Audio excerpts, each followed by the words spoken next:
We're just going to wait a couple more minutes. In theory, I have a couple people calling in from from other continents, so we'll see. Did Laura? I talked to Laura yesterday. I thought she was going to join.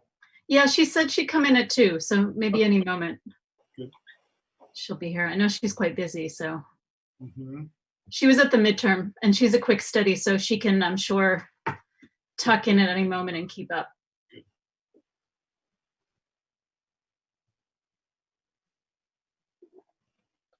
Maybe what I'll do while we're waiting, because the 2 critics that we're waiting for actually have helped shape the studio in a certain way, so they're pretty aware of what we've been up to. Okay. So Mitchell and Todd, for your benefit and for anybody that might be watching who we can't see out there on the interwebs, I'll just introduce the studio. So this is second year undergrad in the interior design department. We've been sort of newly transitioned and minted as interior design from interior architecture, so we've been sort of rebranded.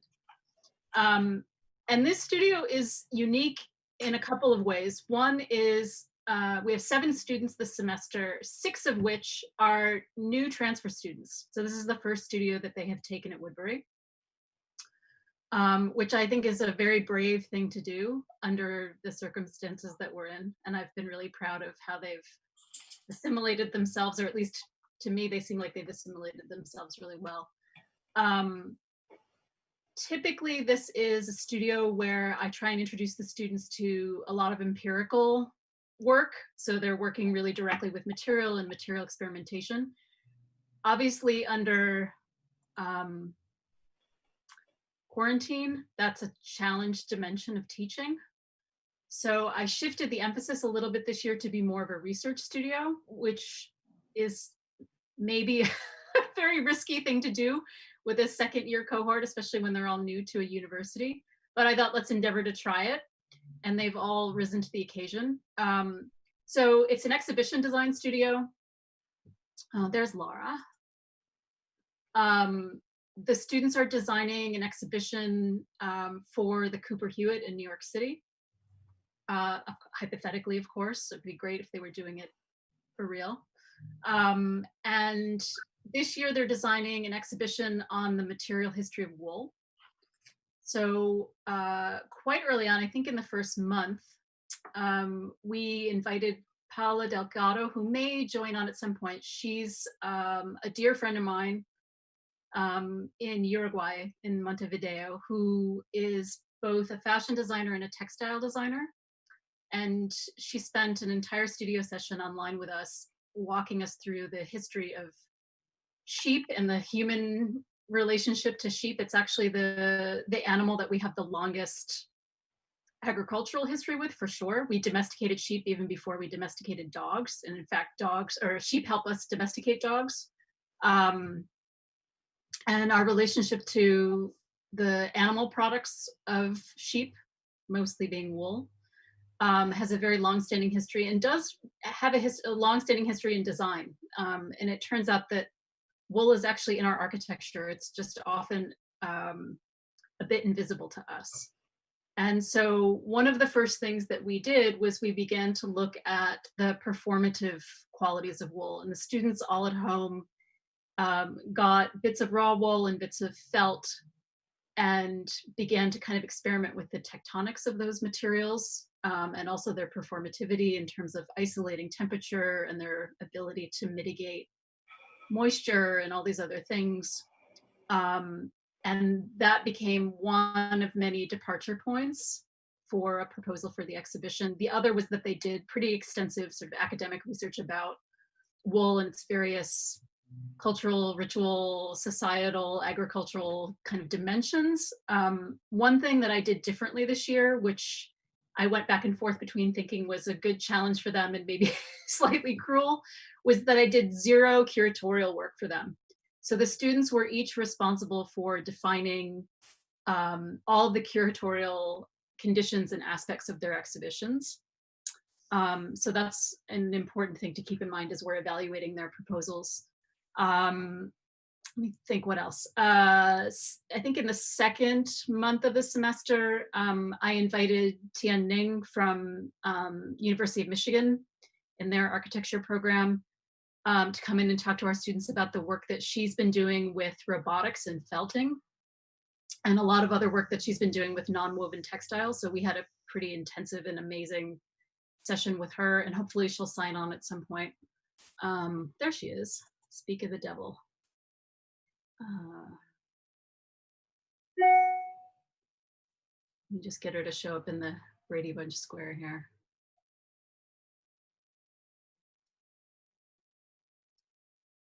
Tian, I was just starting to speak about your amazing presentation that you gave us. Maybe she hasn't signed on fully yet. So a couple of sort of points of emphasis in the studio. We got into a lot of detailing. So the students were all required to really look at and design the signage for their exhibition, to think about the experiential dimensions, the circulating through, and the kind of tactile experiences that visitors would have to the exhibition. Did I leave anything out, students? Did we get the kind of full sweep? I think so. Okay, so I will introduce the jury, and then we'll get started. Oh yeah, Todd. How did you, the space that you were given, what was that? How did you kind of That's a good question. plans and sections and models, or? Yeah, so I gave them a suite of 3 galleries on the ground floor of the Cooper Hewitt, right off of the main hall when you enter. And the rooms face the kind of back garden of the mansion. And then, so the students they had to reckon with those 3 spaces and also the kind of thresholds and transitions between them, as well as the kind of arrival hall. And there might be 1 or 2 exceptions where students branched out a little bit beyond those required spaces, but for the most part, they had sort of 4 rooms within the ground floor of the Cooper Hewitt that they had to dance with. Okay, I think that covers all the bases in terms of the studio brief. So Tian Ning has just joined us. I apologize. Sorry. I hit traffic, so. That's okay. I know that. So Tian's in Ann Arbor, so she's in a different time zone and is also in the midst of her own final review season. So thanks for being able to join us and come back again to see the work, because you were here so early on in the semester. Tian is the principal of an independent architecture and art practice with built works in the United States and China. And she's also an assistant professor of architecture at the University of Michigan's Taubman College of Architecture and Urban Planning. Her material-based research and design primarily focus on textile manipulation and experimental concrete forming, incorporating contemporary technologies to develop novel designs and innovative ways of building and manufacturing. And then, as I mentioned, she joined us earlier in the semester to share her work on robotics and felting and non-woven textiles, which was hugely informative and inspiring for us at the first half of the semester. I'll introduce Paula a little bit more, even though she's not on the call yet. I'm not sure when she'll call in because she's down in South America in Uruguay, but Paula Delgado, who will be calling in later, is both a fashion designer and a textile designer. She worked for many years for Inditex, which is the huge global conglomerate that Zara and H&M and all of these big kind of fast fashion companies are a part of. When she was living in northern Spain, she became very disenfranchised and sort of disheartened by the fast fashion world, left it abruptly and founded her own company called Und.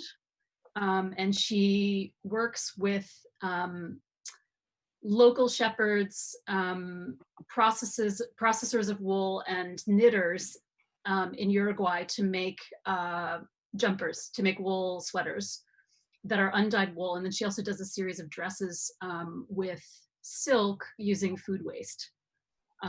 So she's been hugely influential in the studio in terms of telling us about the histories of the animals that are kind of implicated in these textile processes.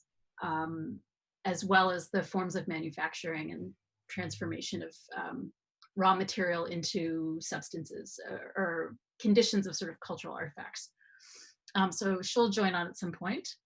We're also joined in this first half of the afternoon by Mitchell Desjardins. Oh, there you are, kind of in the center of the grid for me. Mitchell is the principal at LAMDJ here in Los Angeles and has practiced in the US, France, Germany, India, and Egypt, where he worked with Snøhetta Architects managing the design of the interiors for the Library of Alexandria. I think, Mitchell, you and I met maybe around that time. Just after. Which was a while ago now. Yeah. His current practice spans public art, landscape, and architectural design. He has taught at SciArc, which is where we met many, many years ago, Otis College of Art and Design, UCLA, and is currently on the faculty at Cal Poly Pomona in both the graduate and undergraduate programs. And I just sat on his review last week. Yeah, Is that true? 2 weeks ago? Always a pleasure to do that at the end of every semester. We are also joined by Todd Erlinson, who I don't think this group of students have had yet, but I think they will have Todd maybe next year in Studio 6. Studio 6, yeah. Todd has been a longtime faculty member at Woodbury and also teaches at Otis. Is that still true? I have taught at Otis, but not now. Not presently. Okay. Todd has also taught at Tulane, at Art Center, and at SciArc. So he's also been kind of man about town on the teaching circuit. Todd has an architectural practice in Santa Monica called March Studio. Is it March or MArc? I've heard it pronounced both ways. Yeah, okay, great. That's always what I thought. But and his practice specializes in translating his clients' visions into the built environment. He also focuses quite a bit on brand-related design studios that integrate issues of sustainability and social justice. So Todd will be a really wonderful voice this afternoon. Also joining us, at least for part of the afternoon, is Lara Hode, who I think all the students have interacted with at this point. Lara has taken up the mantle of being our kind of interim chair, while Christoph Korner, who is typically our chair, is taking on some other duties within the university for the next year. Lara is a graduate of London's Royal College of Art and has broad global experience as an architect, designer, and educator. A modernist and eternal optimist whose projects are typically progressive, forward-thinking, and concerned with aspects of sustainability, social change, branding, and contemporary culture. Lara oversees design direction. Actually, are you still with Todd? Or have you fully broken out on your own at this point? Pretty much fully broken out. We still collaborate on some projects, and we teach together, of course. So okay, so still tangoing a little bit. Yes. Yeah. And then so she has her own practice in Santa Monica as well, and has been a part of the Mars City Design team, which was actually a part of our Unmentionable Symposium in 2017, 2 years ago now. Yeah. So we've got a broad bench this afternoon, which is great for the first session. So I think we can get started, and if any other critics call in, I'll just assimilate them into the feed. So our first presenter this afternoon is going to be Ksenia. Hello, everyone. Hi, Ksenia. All right, so let me just share my screen.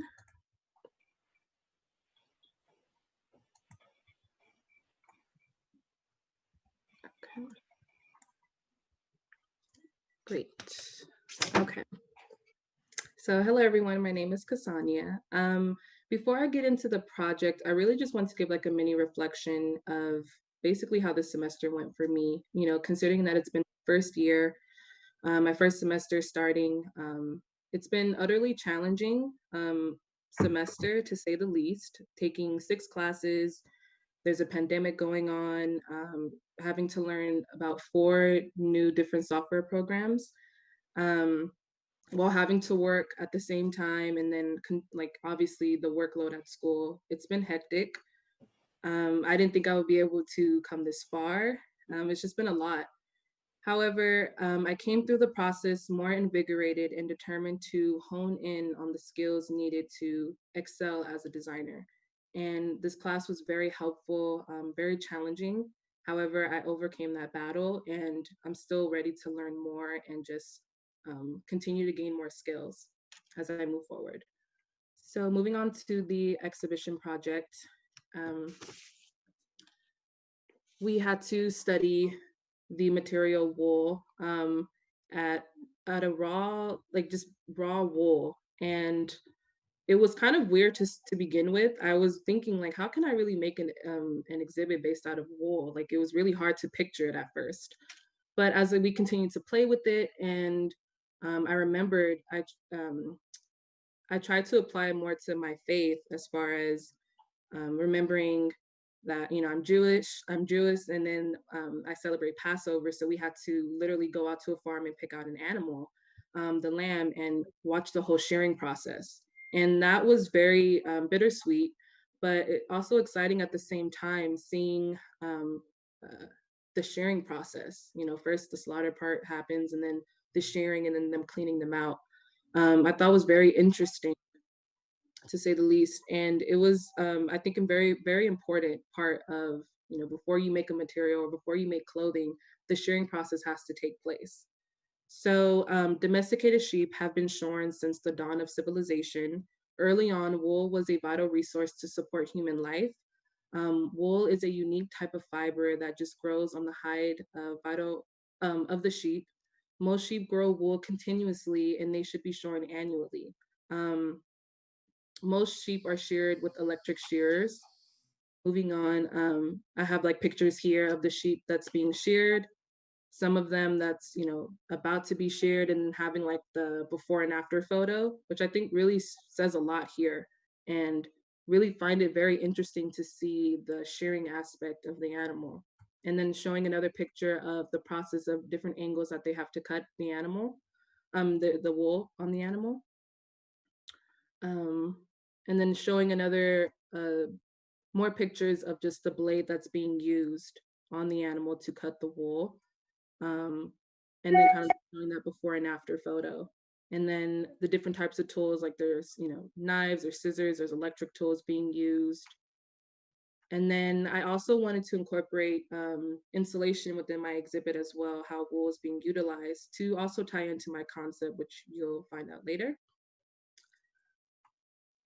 And then we had to do wool studies. I started off here, which just receiving that little bundle of wool, and then we had to just play with it. And you know, as days went by, I just started like twisting, cutting them, and I really thought the cutting was very interesting, and just seeing that clean cut at the edge, and thought that was very interesting. But for the physical model, I wasn't able to really use the wool. However, I tried to show a representation of that by using the pasta. And here I have bundles of pasta that's just in a shape of kind of like an upside down bowl, bundled up, cutting that, seeing what's being left after it's been cut, having them rolled up, cutting them at different angles, having them stacked, still cutting them, and seeing the layering there. And this helped a lot as far as like really understanding the shearing, and really ties well within the exhibition project. So the concept for my exhibition is I want to focus on the importance of the shearing process as the active sacrifice of the wool being removed, being able to physically experience the wool being removed, and feeling the sense of relief in the end when exiting the exhibition, seeking the presence of violence, being able to read the kind of cruelness of the blade having passed over the body of the animal. And I really wanted to make this the violence of welcome when coming into this exhibit. So I have the area plan here. This. Coming in, you'll, let me show the circulation, see better. Coming in, you'll see stacks of wool that's rolled up, kind of similar to bales, rolled up at a much higher scale. So I wanted everything to be higher than the average size human, to really make it more dramatic, and to kind of make it more bold as well, to really understand the aspect of the blade that's being used in this material.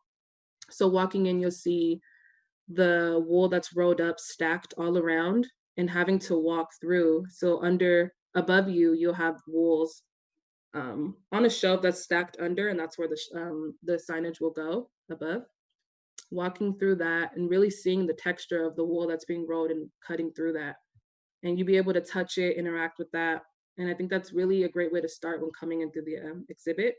Moving on to the left room, it's all felt, and this will be stacked at a more higher scale and cut at different angles. And even the flooring is felt. All around you will be felt material. And I really wanted this to represent insulation as well, how wool is being utilized to kind of make it more quiet, to keep the sound trapped in, which also ties in well with how when the shearing process takes place, the animal is really quiet and just calm and more comfortable. So that's kind of the vibe that I was going for that room specifically. And then moving out, going into the room on the right, which is a nice solid blade covering the ceiling and moving down to like chest level, which represents the blade and the metal and having to go under that, which really says a huge statement as far as what that blade can do, and makes a really huge statement and shows that the blade is a very important role that's being used to cut the material.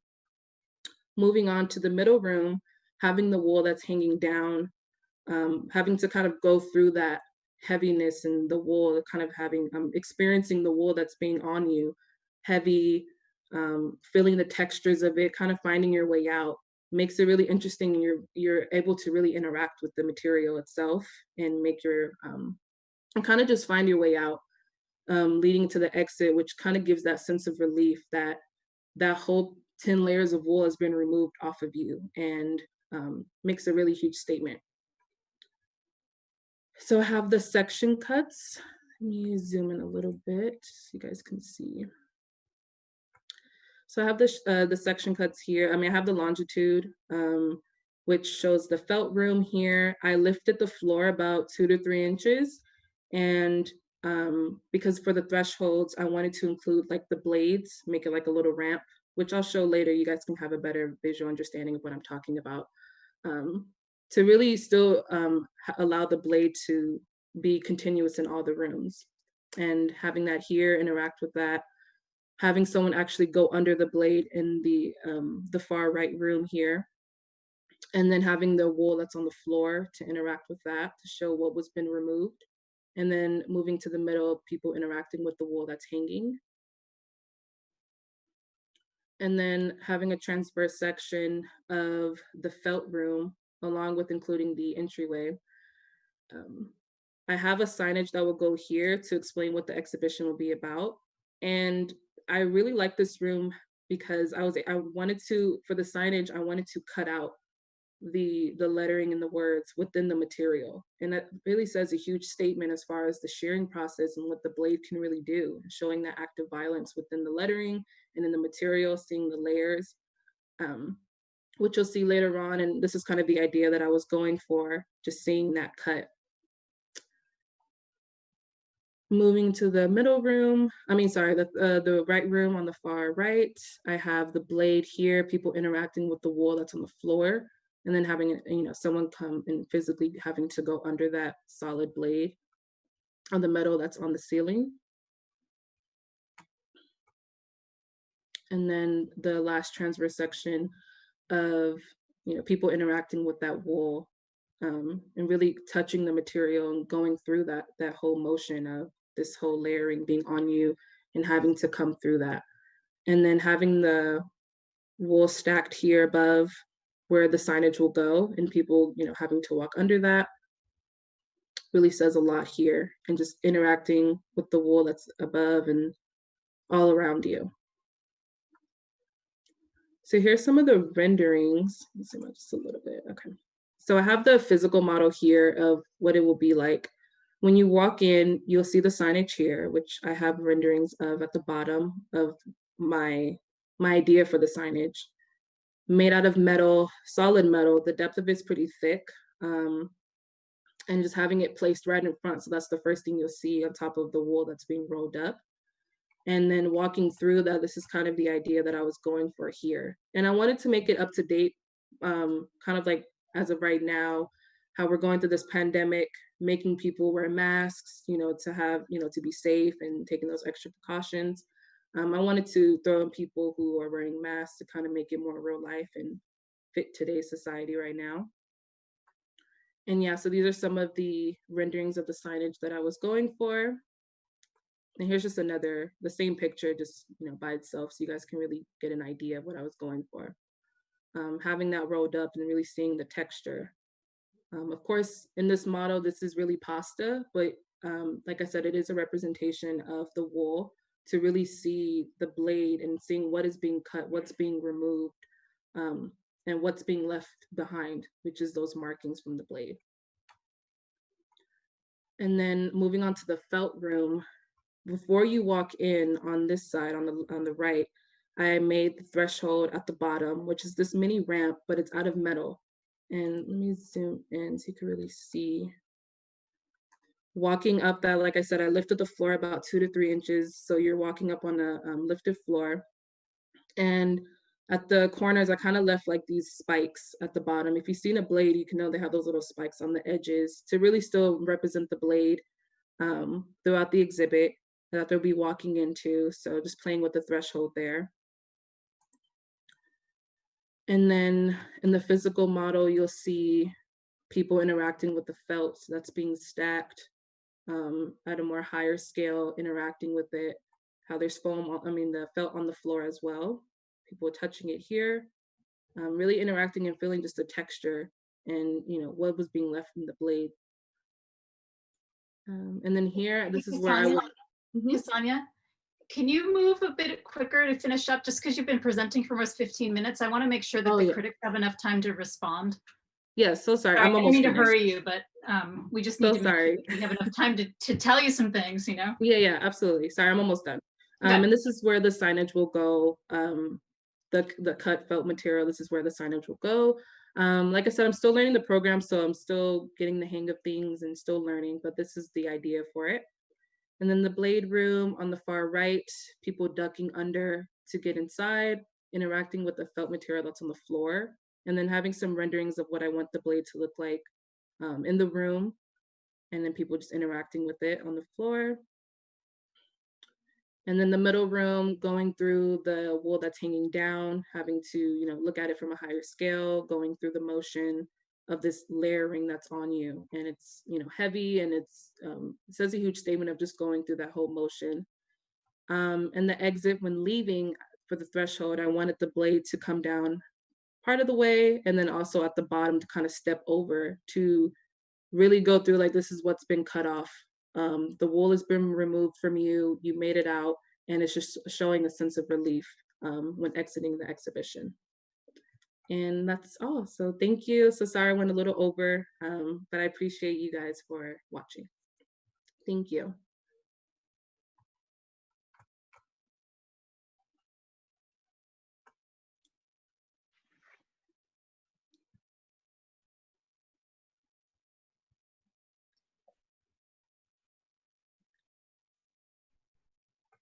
I'm just gonna jump right in. So thanks for the presentation and a thoughtful way of actually envisioning the inhabitation inside the spaces with a lot of wool. There's something in the way that you talked about the shearing, which is really important for you. Mm-hmm. And the shearing also, I think there's a kind of, as a process, can become a way of thinking about the design too, where it's really a kind of subtractive process, right? So you have this wool material and you're actually subtracting it. And that process is a kind of almost like a carving out of like a solid mass. In this case, it's really fiber, right? So I think there's in the case that you talked about, the signage that you really like, that actually is like this with the slats, and then there's the negative that's removed. Yeah. I think that's a very good connection to this subtractive process. And I almost want to see that played out even more in the way that you think about the spatial, the architecture itself. Because I think oftentimes we think about filling a room against the surfaces of the room, right? And or filling, or actually putting an object in there. And I think maybe a way to think about a design process that can really lend itself nicely to shearing is that, what if you have this solid thing and you begin to shear away the circulation, right? Or you shear away the amount, the height of the ceiling, so that you actually make someone duck and actually hover low on the ground to examine the fibers. So I'm wondering if, because I think you put a lot of thought into thinking about all the specific rooms and the experiences of those rooms, and a way to maybe have a more continuity between the rooms, even though they have very different experiences, could be a way to using this subtractive process to design with. And that even includes the when you first enter, you have this kind of like dense bales of wool. Mm-hmm. And even that could be considered as like, well, what if we think about that as like solid, right? And we're just kind of shearing our way through.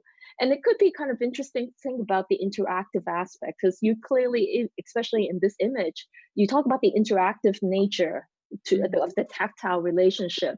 Maybe there's a kind of like, over time, you know, visitors actually take the shear to cut their way through the exhibition, so that it becomes a register of like people entering. And so as the exhibition kind of continues, you get like more fibers, because more people that have like shore away the wool, but yet the space gets a little bit bigger, right?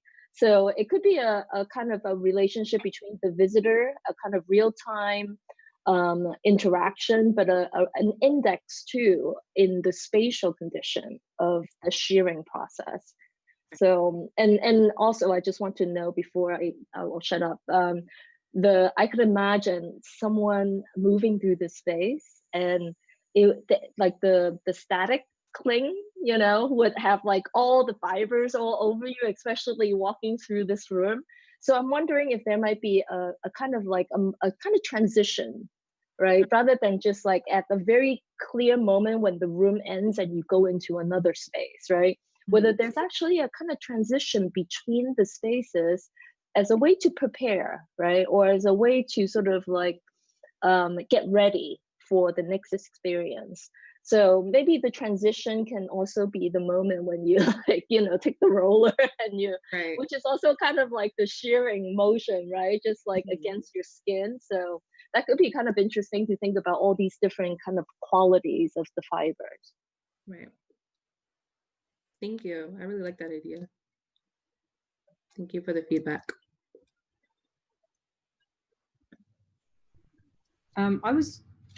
I think Todd's talking, but he's on mute. I was just talking about commenting on that idea of transitions, and you know, being able to kind of extend that transition between spaces and not only rely on the doors, right? Right now you have kind of a series of boxes with doors, and when you pass through that door, you kind of go from one to the other very quickly. So is there some way that you could kind of extend that transition a little bit more, you know, by using the materials that you're working with? I like the way that you're looking at kind of the industrial nature of wool in all its different forms, you know, kind of bales for shipping, and felt is another condition of wool, and there's the other condition where it's just kind of come right off the sheep, its natural state.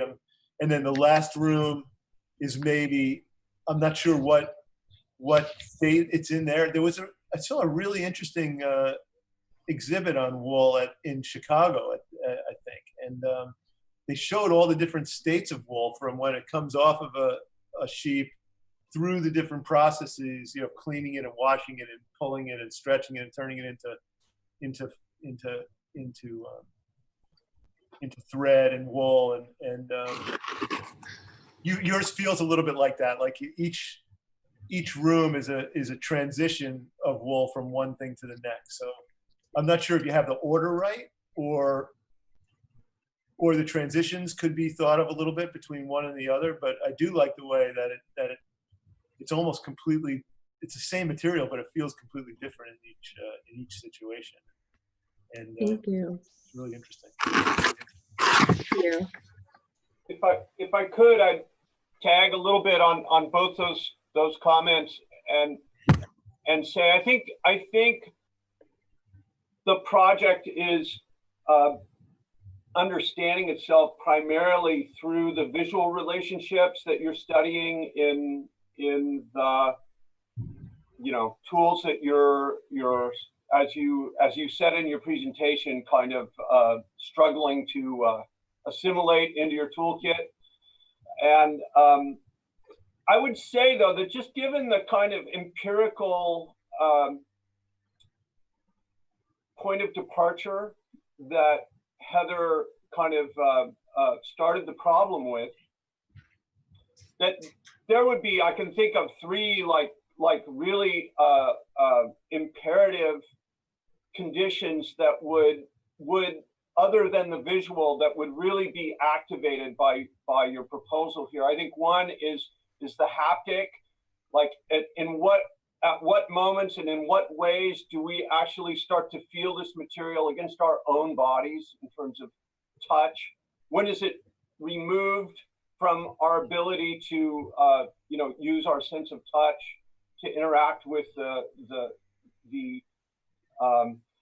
sometimes it's the exhibited material, sometimes it's the actual container of the room. I would say the other one is the auditory qualities of wool, which would in various ways dampen the reflectivity of these old rooms in different ways as we move through your rooms. And so it would be very interesting, I think, to kind of foreground that quality, that there would be a really, really intense shift in the acoustic properties of these rooms, depending on how you deploy the wool in them. And then I think, the last one is the olfactory. And the fact that wool at various stages of its as it goes through the preparation and refining process, like I know lanolin, I know we have some real experts on textiles here, but I know processed wool has the lanolin removed from it. I also know that lanolin has a real powerful olfactory presence.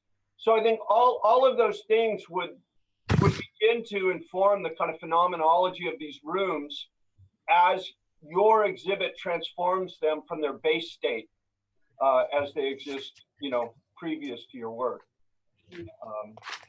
And I think you've done a really good job at trying to get at the subject matter through the visual dimension, but I think those other kind of phenomenological kind of dimensions of the project would be kind of foregrounded in the experience of the visitor as well. Thank you.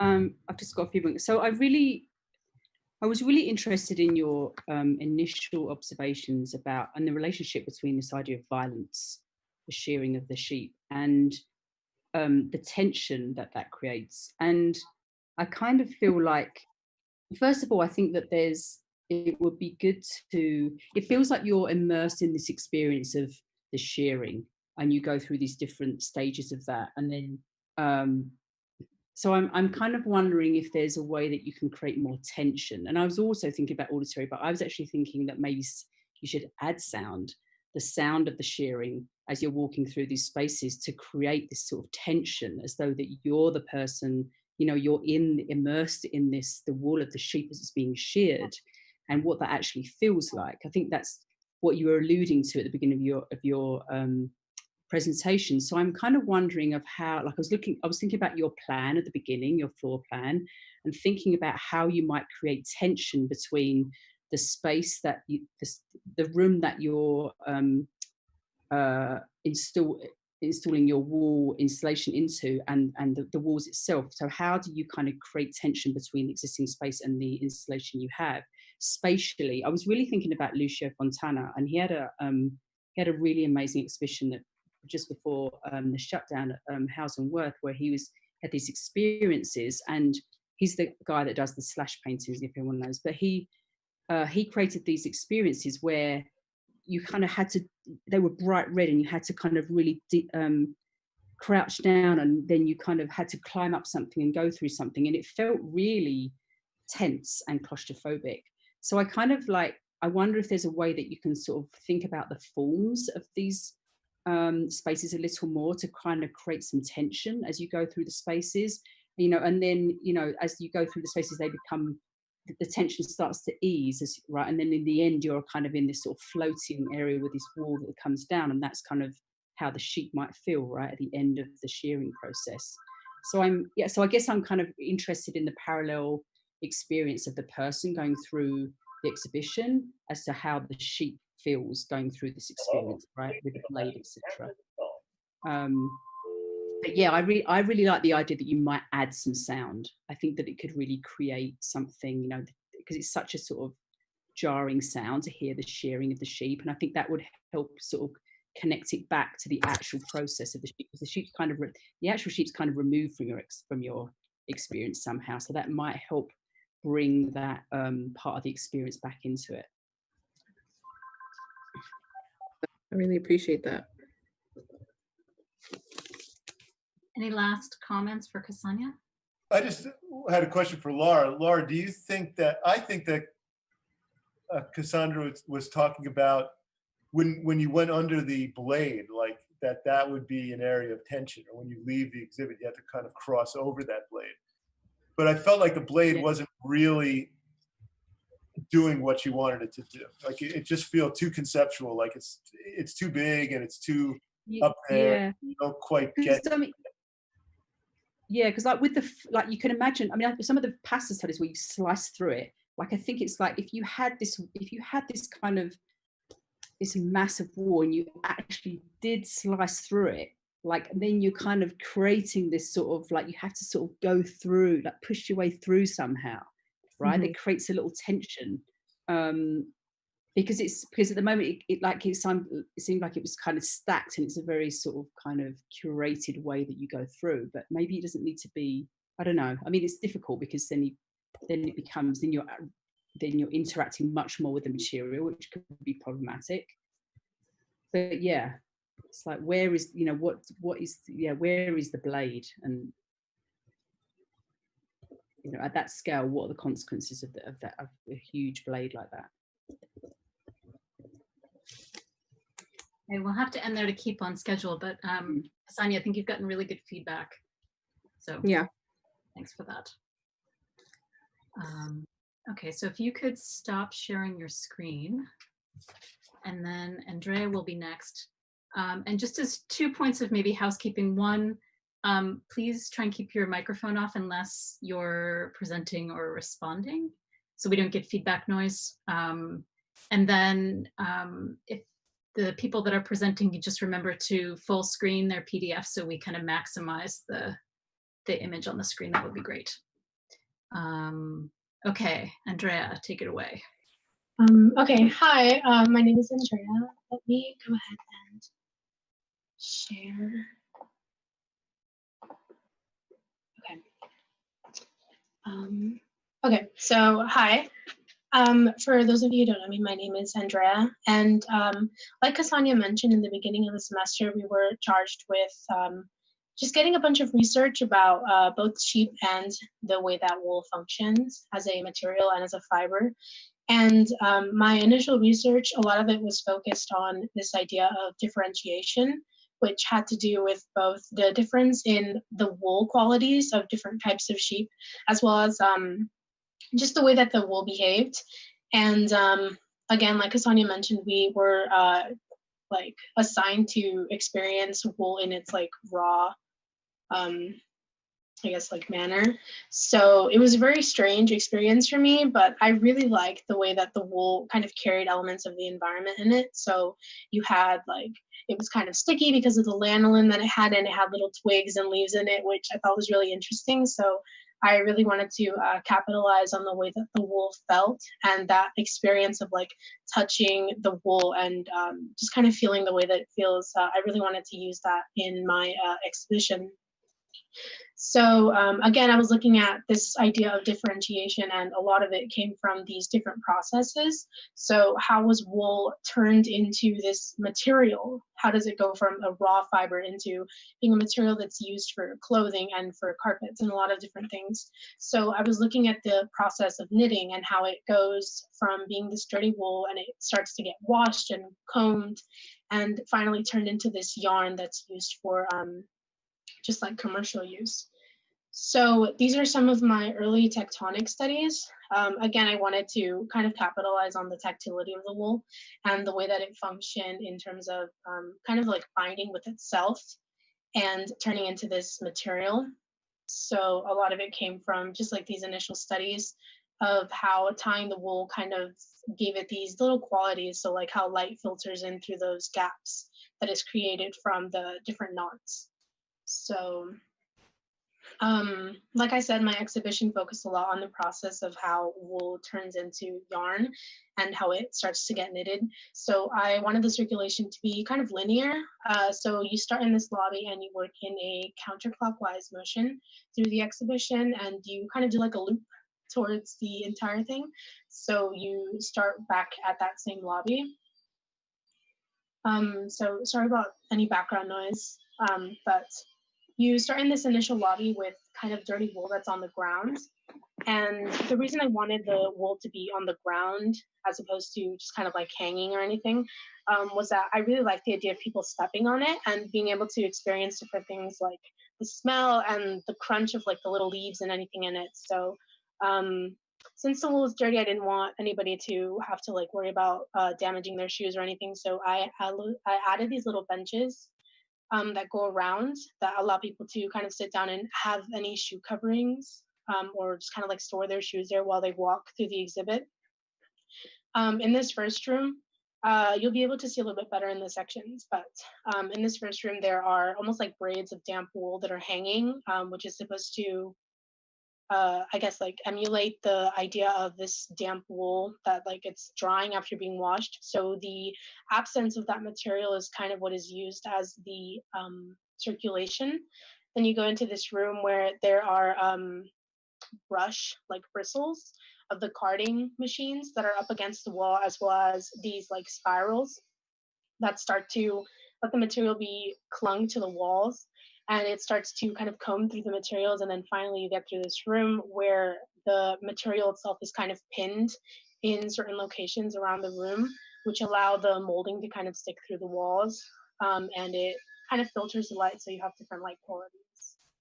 So let me zoom in here so you can see a little bit better.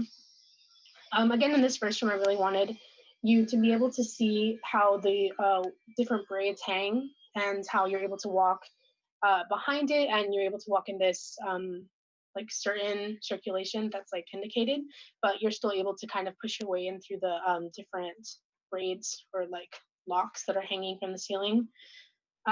In terms of signage, I was really interested in having the signage be really integrated into the way that the material behaved. So the room with carding, the signage itself is built into the absence of the bristles that are on the wall. And then finally, this last room, you have like this material again that's being pinned to the wall in different locations. And then as you get to the bottom, it starts to fray. So the material itself kind of gets a little bit airy. And I've added benches in here to kind of add to that differentiation idea of the solidness of the benches acting against or like contrasting with the real like delicateness of the material. So, this is another view of that first room. Again, you're able to walk either between or like around those locks, and then just a view of somebody using the benches that are in the lobby. In the second room, you have the material up against the wall, and then again, like somebody using those benches. And then finally, this room where you have the signage be just another usage of those pins, where the words are actually made up of a bunch of little pins that are kind of clustered together. So from afar, it kind of reads as a cohesive word, and then as you get up close, you just realize it's like a bunch of pins that are pinning the material. So these are some of my experiential views. Here we're kind of sitting in the lobby looking into the first room and looking into the second room. So again, you have somebody using those benches that are in the lobby and the dirty wool that's kind of sitting on the ground. And you get a glimpse of that first room and how those locks hanging are really like a moment of being able to touch the wool, aside from it just being like under your feet. So this is just another view at a different angle. Then you get into that first room where you're able to see the path a little bit more clearly, but you're also able to kind of like work your way through those braids that are hanging, or like the little clumps of wool that are hanging from the ceiling. Yeah, this is another view looking in from the doorway of the lobby. And then this is a view of the second room where you have like this brush texture with the wool kind of pressed up against it. And you have this moment of like moving from that first room to the second room where the material, like the braids themselves, start to get kind of stuck onto these bristles. So it kind of makes the transition from the first room to the second room a little bit smoother. And the third room has that same kind of like quality where you move from, as you move through the room, the wool itself starts to get more, I guess, matted onto that surface of the texture of like the bristles. And so you start to see like the, I guess like the gradients of it just being a material pressed up against the wall, and then it's starting to get a little bit more cohesive. So then when you move from that second room of like the matted surface into the actual knit, it's like a smoother transition. This is just a model image of that third room, and you can start to see like the way the molding behaves against the way that the like pins are holding up that surface, and the way the light filters into the room, as well as the signage and the way that the pins act with the material. And then this is an experiential view of that third room.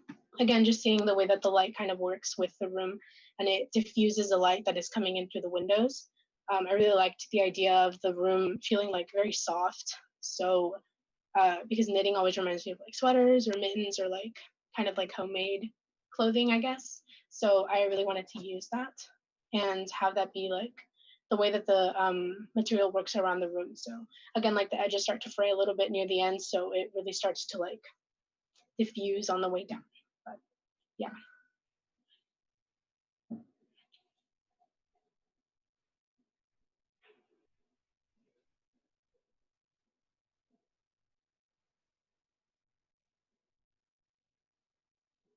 Well, I would offer, could I ask you to go back to one or two slides to where you had the light, right there, actually now forward one. I like that. Yes, thank you. I've done a really terrific job at taking this project and beginning to use it as a legitimate investigation into the properties of the material.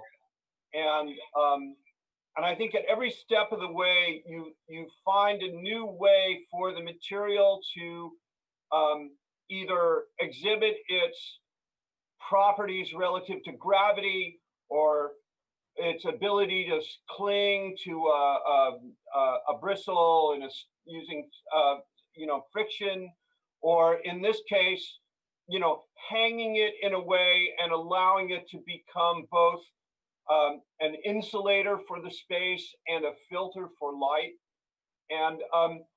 And what's wonderful about it is that these model studies, I think, reveal that some of the results of these investigations, at least for me, could not have been, I could not have anticipated them before you showed me these images.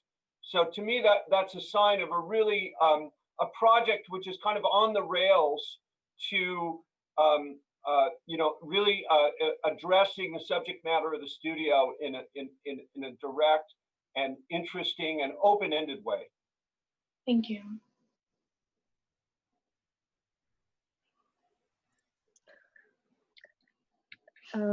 I really appreciated the way that you're really thinking through the process and how the processing of wool as a way to sort of like open up how we can engage the processing in a different way. And what is interesting, I think, for me in imagining, you know, what you're describing, the, you know, the carding process and the kind of pinning, it does actually feel much more about the processing is about how the material will manifest itself, right? Before it's processed, it's got like all kinds of other things mixed in there, and then the card, like I imagine in the way that you're describing the brush room, where the fibers gets like kind of like get caught in the brushes. It feels very soft, right? It's almost like a kind of cotton candy space, where these kinds of fibers will sort of build up over time. But then you come to this room, which for me, I think I appreciate that you're thinking about the spatial quality and the lighting and how it really changes the kind of edge conditions of the room.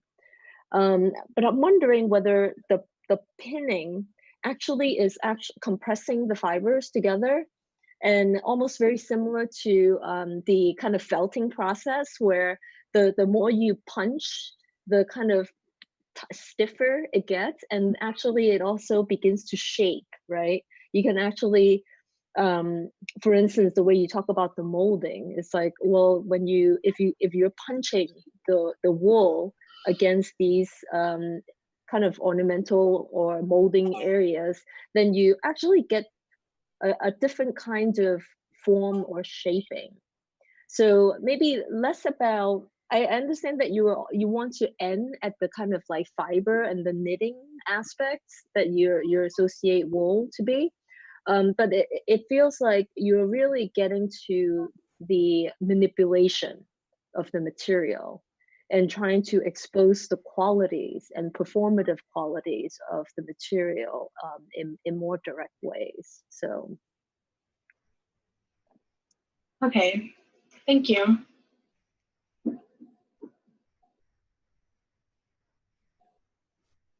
Andrew, oh yeah. So Andrew, can you go back a few slides? There was sorry. There was this one, but they keep going back a bit more. There was another one with the name of the process in it, I think. Here, was it this one maybe? Keep going back a minute. That one, carding. This one? Okay, I was really, yeah, that one in the middle there. I mean, I agree with all the other comments so far, but I'm also thinking about sorry. It's really interesting you had these different processes like carding, knitting, felting, and that felt really educational for me, because I just, you know, I wasn't aware of the kind of breadth of the ways that you could treat wool and what you could do with it. And when I saw this one image, and I thought to myself, oh, is she kind of creating the word carding out of carding the wool? And that was really interesting to me. And then I thought to myself, oh, maybe this could be, maybe you could really play up this idea of typography or naming of the different processes and use the actual process to create the word that you're that describes it.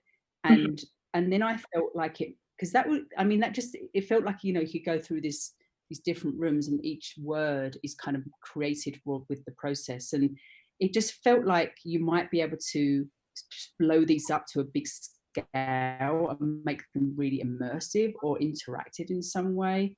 So, you know, with the last image with the knitting against the window, it's really beautiful. You see the light come through and you get the qualities of it. But I was also thinking, what happens in the middle of that room, right? So how do you kind of fill the space with an experience? And maybe there's a way of, you know, having the word knit rather than having it with pins, maybe you knit the word knit in some way, right? And you kind of have it as this object that fills the space that you can move around and look at different qualities of the form, right? The knitted form in some way. So I just think then there might be a way of, you've alluded to it in the carding here, and I think that might be a really interesting way to sort of push this. And maybe there's lots more things, right? You've got carding, felting, knitting. What else is there? Maybe there's a series of 10 things that you create these descriptive words out of the process. So then it becomes super educational, because each time you see the word made out of the process, and it kind of is a way to like learn and remember, like there's a takeaway, a sort of educational takeaway.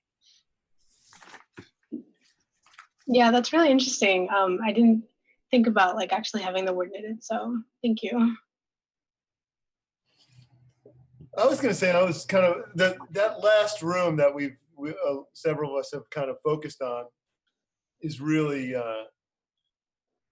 unique and beautiful when you walk into it. And I think that part of the reason is that it's the interaction between the material and the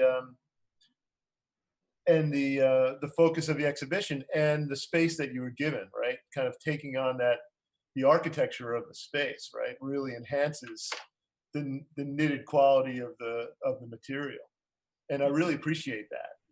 I wonder how the other rooms would have played out if it was more, it was more about draping or reacting or kind of really figuring out what's really interesting about the architecture of the gallery. A lot of galleries, we kind of strive for spaces that are completely devoid of detail, right, and empty white boxes that we can put art into or exhibitions into. But the challenges of the space that you're given really can enhance the exhibition, right?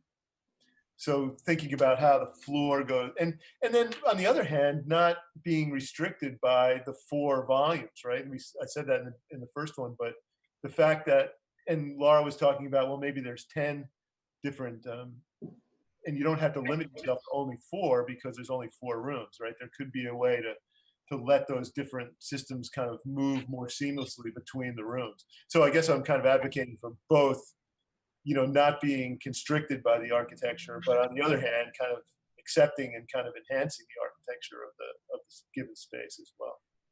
So we see hints of that, right? We'll probably see hints of it in lots of the projects. Okay, thank you.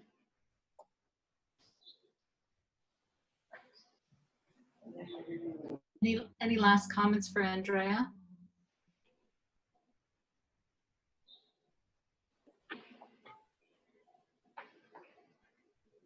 Okay, great. Thank you. Thank you, Andrea. So next we have Carolina. Hi, my name is Carolina.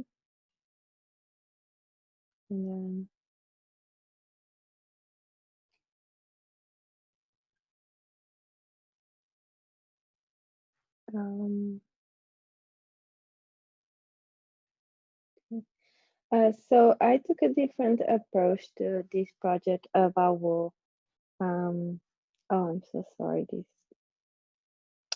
And I decided to talk about plant fibers instead.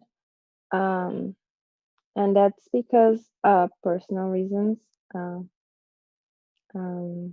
decided to not use animal products. So I researched about plant fibers, and I found out there is a lot of them, and they can be divided into categories: natural fibers and man-made fibers. And in natural fibers, we have fibers like cotton, linen, and rami, even banana, abaca, and sisal. And the man-made fibers, we have bamboo, mint, lyocell, CSL, ran. So these man-made fibers, they are still made with plant fibers, but to actually get a fiber, they have to go through a chemical process or some type of processes. They are not just natural, like extracting the fiber from like the stems or like the cotton.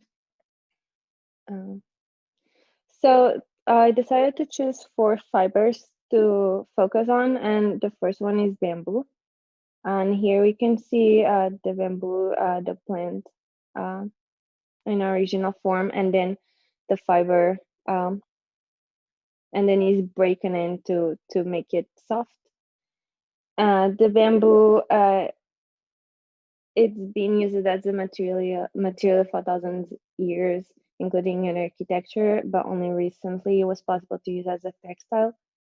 It's durable, stable, has a quick moisture absorption and evaporation, has a soft feel, it provides UV protection, is natural and biodegradable, it grows fast, and is potentially environmental friendly. And unfortunately, because of the current practices and also the demand, makes it not that environmental friendly. Like some people might think it is environmental friendly, but it depends a lot on the production. And I choose mint.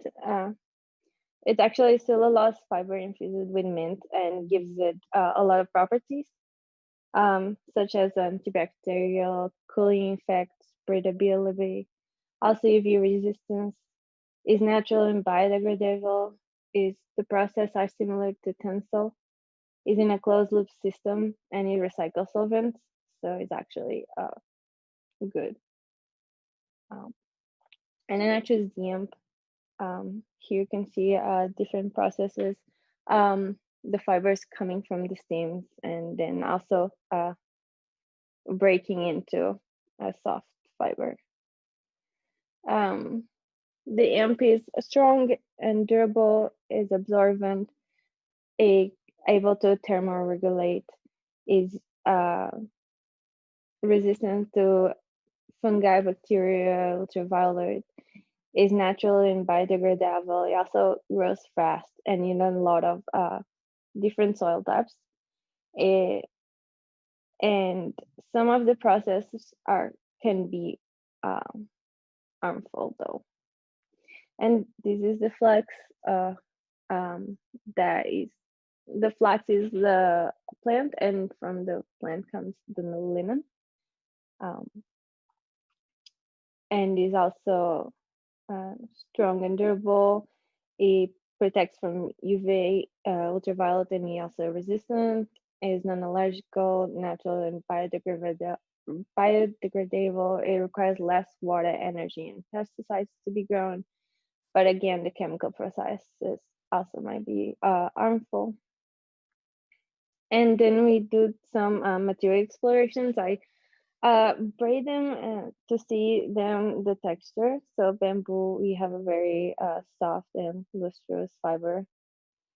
And then mint, similar to bamboo, is also soft and lustrous, similar to the wool.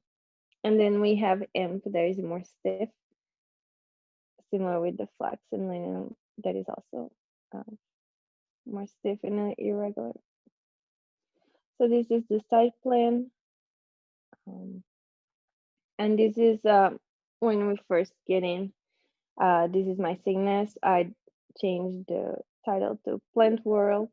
And I give a little intro about my project. And this is my floor plan circulation. So the circulation will be up to the people to the site. They can either go to the left or right, and then there they can explore really.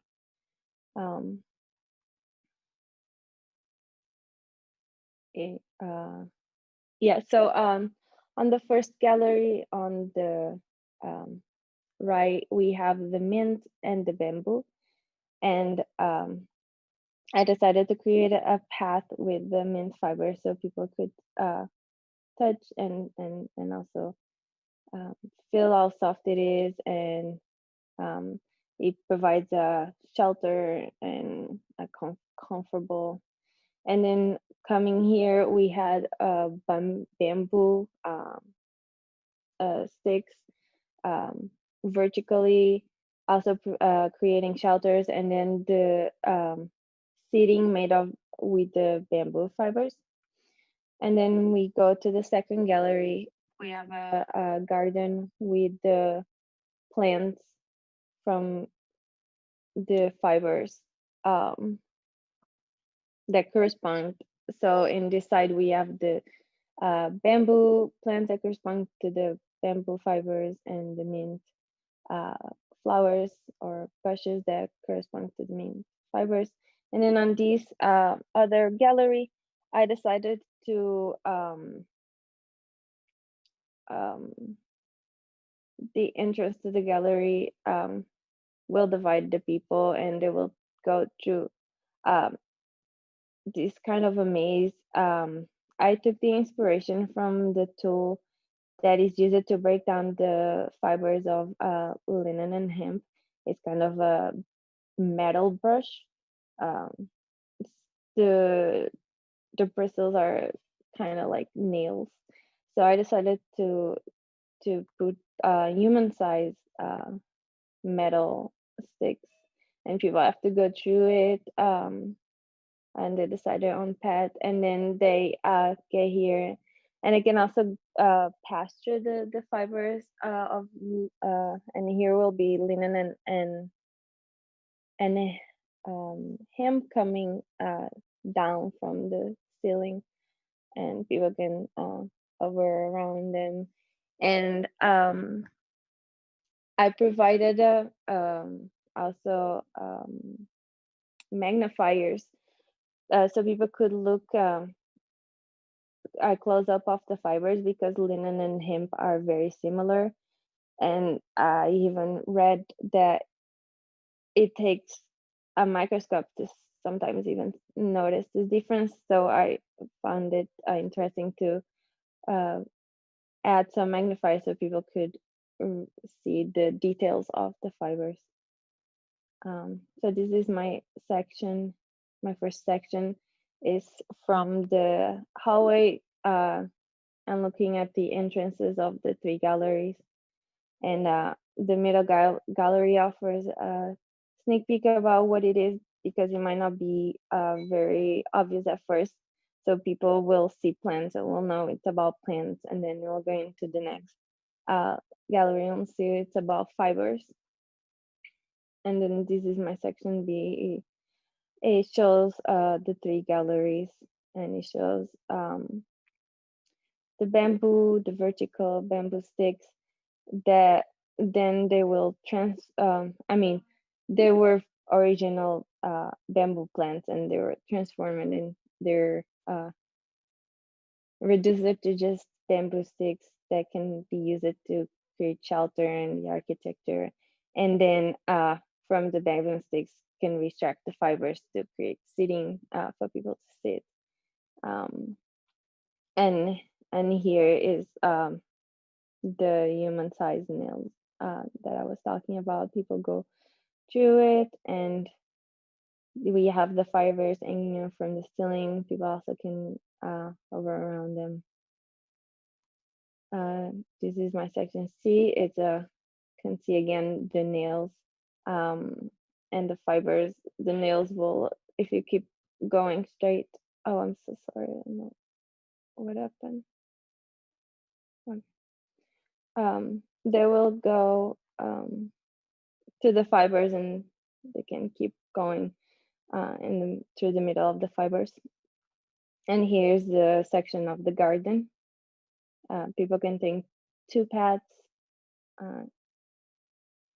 And this is the section of the mint fibers also hanging from the ceiling and creating a shelter, and the bamboo sticks also creating their separation. And this is a photo of the model, the same, oh, sorry, the same view when people enter the museum and they get a sneak peek of the plants. And this is on the gallery of the linen and hemp. They have the fibers hanging out from the ceiling, people pass around them.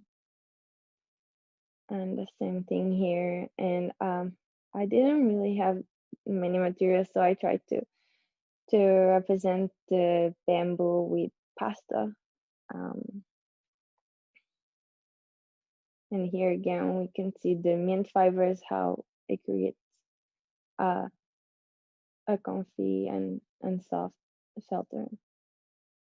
And that's it.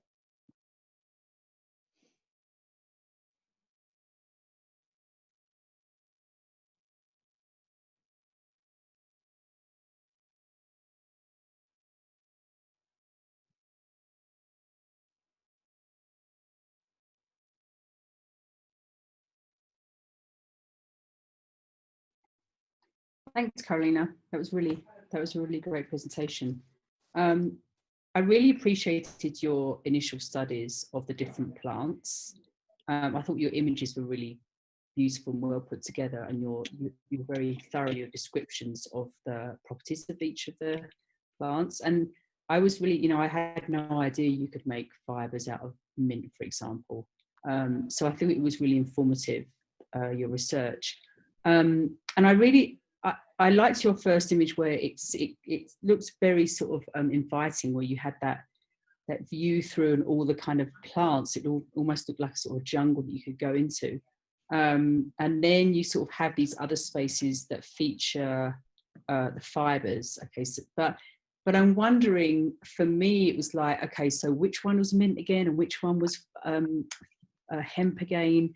And I'm wondering if there's a way of kind of like introducing, like in that first one, you introduce everyone to all the different plant types, right? So you're in this sort of green, lush space, and then you kind of go through. And because it's quite new, for me at least, it was quite new knowledge. As I was going through, I wonder if there's a sort of way of integrating some of the original plants that this installation comes from. Because I think what's really interesting is the subtleties between it. You talk a little bit about there was hemp and something else, and you can hardly even tell the difference unless you look through a microscope. So I think understanding what the plant is, and then what the fiber is, and what the subtle differences between these fibers are, and why that matters. Why should you use one over the other? Like, what's the difference between those things? So I think there's some kind of detailing that you can kind of, I think as well, I've had these really amazing immersive environments. Maybe there's some layering or something of other information where you tie it back to what this plant is and why it's important, and how it's different to these other plants that are very subtly, have very subtle similarities, for example. So, but I thought it's super interesting. I really liked the variation, the diverse variation you had of the different fibers. Thank you. I just want to add, I love Laura's opening comments for your project, and I would just add that I also was really taken with the research, and I'm really taken with these final images, which again just kind of are so overwhelmingly kind of sensual depictions of what this material would be like, and how strange the spaces would be if we were to, walk through rooms that were saturated with these materials. But there's such a gap between these images, and which are directly tied back to the research in my mind. And then there's such a gap between that and your drawings. And just as a kind of second year sort of foundation issue, I just want to point out, I think this project would really benefit from you working to kind of close that gap. Your drawings are not careless, but they are not showing that they're not engaging what the research and these photo montage images are engaging. And I think that struggle to get all the kind of pieces of your representational material to kind of come together and converge in a presentation is one that you should probably take on going forward. Okay, thank you. Carolina, can you flip back to some of the other images that Mitchell's referring to?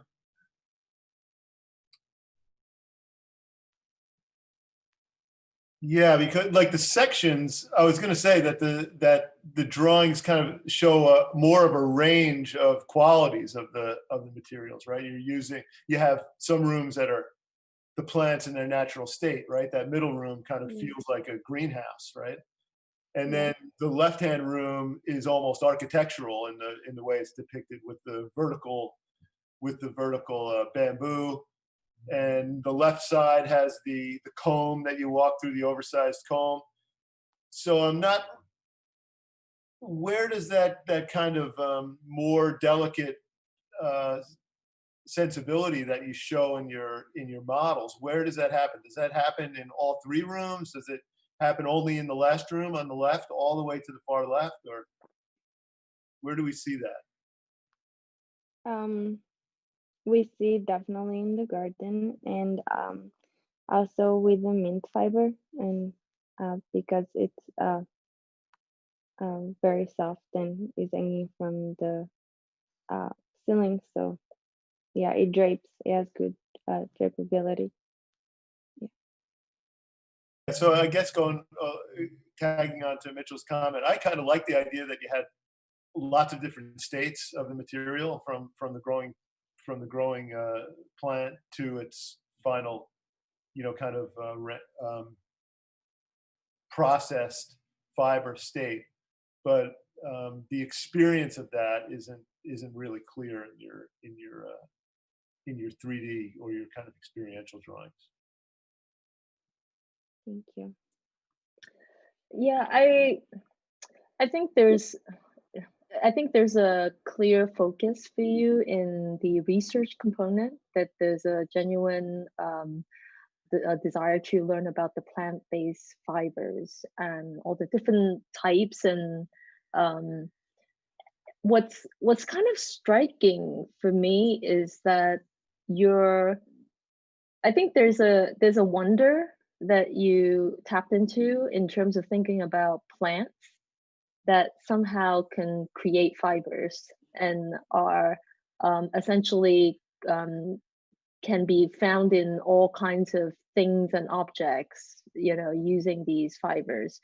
And you even alluded to the way that they're processed.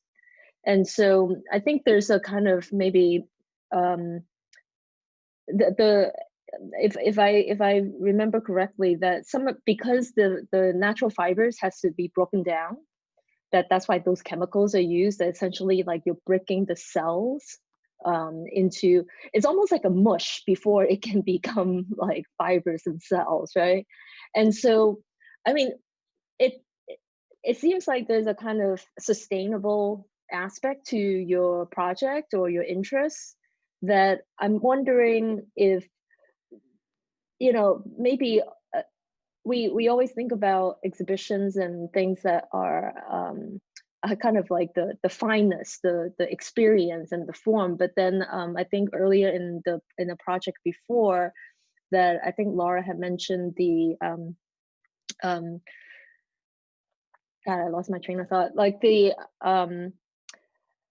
basically the other side of it, the process, right? The maybe not so pretty, but educational aspect of understanding how you go from plant to the fibers you can use, right? So like there's a whole world there that I feel like you potentially is interested in. But I think you, especially for instance, in this case where the pins actually is just a kind of like a slightly Klaus Oldenburg blown up in scale, and then expecting the audience to connect directly to the tools, right? That is used to work with the fibers. Maybe there's a way to think about how the rooms actually begin to sort of educate us in the way that in which the fibers are processed. And I don't know, maybe it's also the fact that you took on many different plants, and there was a lot there, and I imagine you did a lot of reading and a lot of research into all the different plants. And I think, like, you know, my question would be whether you maybe just like working with bamboo alone would have been sufficient, as a way to really, like, literally tease out the connections between the plant and the usable fibers, or even the variety in which the bamboo can be incorporated into different materials. So, like, you know, I saw these bowls that are made from bamboo, but it's not just bamboo alone. It's actually bamboo with a binding agent. So that I'm kind of curious how the spatial qualities, as you're trying to set up, can be designed through the material itself, right?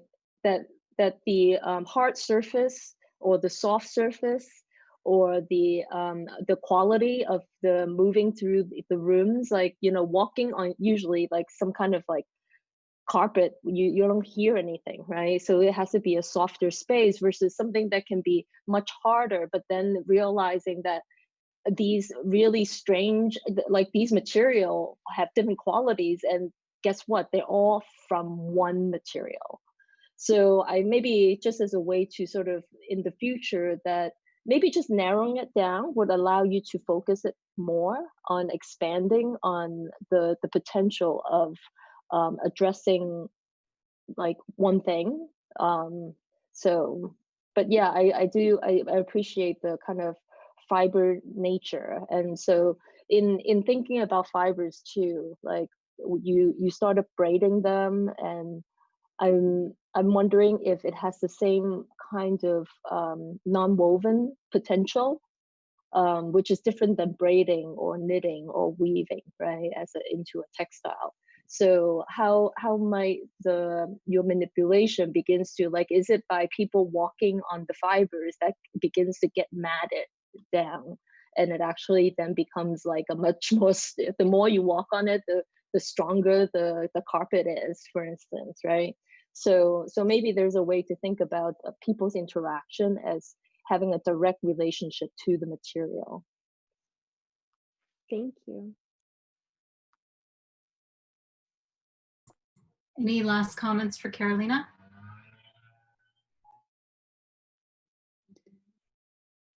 No, Heather, I actually have to run, so I've got to go to another review. Okay, thanks so much for joining us. Yeah, absolutely. It was really great work. I'm sorry I can't see some of the others, but yeah, I'll see you guys soon. I think it'll be archived on the YouTube. Oh yeah, I've got the link here. Okay, yes, I can catch up. Okay, thanks everyone. See you soon. Again, Laura.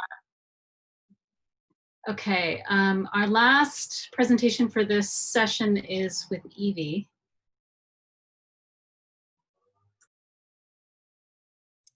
So can I turn off my video while I'm presenting? Because like my internet is really slow. Yeah, so I'm gonna share my screen.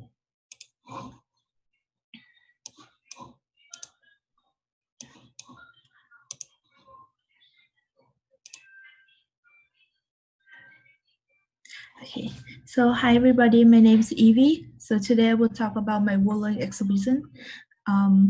So at the very beginning of the project, I focus on different techniques of using wool, such as weaving, needle felting, wet felting, etc. All these techniques have a close relationship with the type of flicks or raw wool. As shown in my research here, different kind of shape provide different flicks in color, weight, and diameter of the fiber. My questions toward the exhibition is, how can I show my viewers there are several different types of wool in the wall, and at the same time, I don't want to turn this place into another boring classroom where you sit down and read all the information and then just look at a few pieces of wool examples. So since the circulations of throughout the exhibit is where I can lead my viewers to different walls.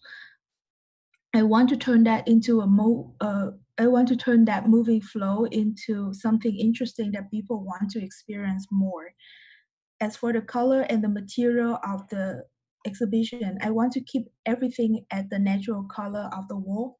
So what will be seen is mainly off-white, brownish, grayish color. So when entering the exhibit, people will start from this room. This is a section cut through all 3 rooms.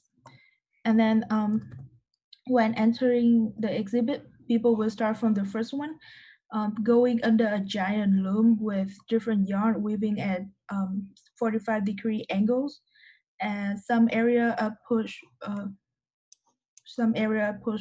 through out of the room as for the view of other spaces, but not accessible through. Right here, the yarn is pushing really close to the window so that when viewers come here, the light will kind of shine through, create an interesting space inside. So this is like the idea of like the giant loom I was interested in, and I will turn that one into like the experience of the first room. And this is how the space look like. So people are gonna enter from here, and then they will follow the giant loom from the giant loom throughout the room. So you can see in here there are some part of it which actually open.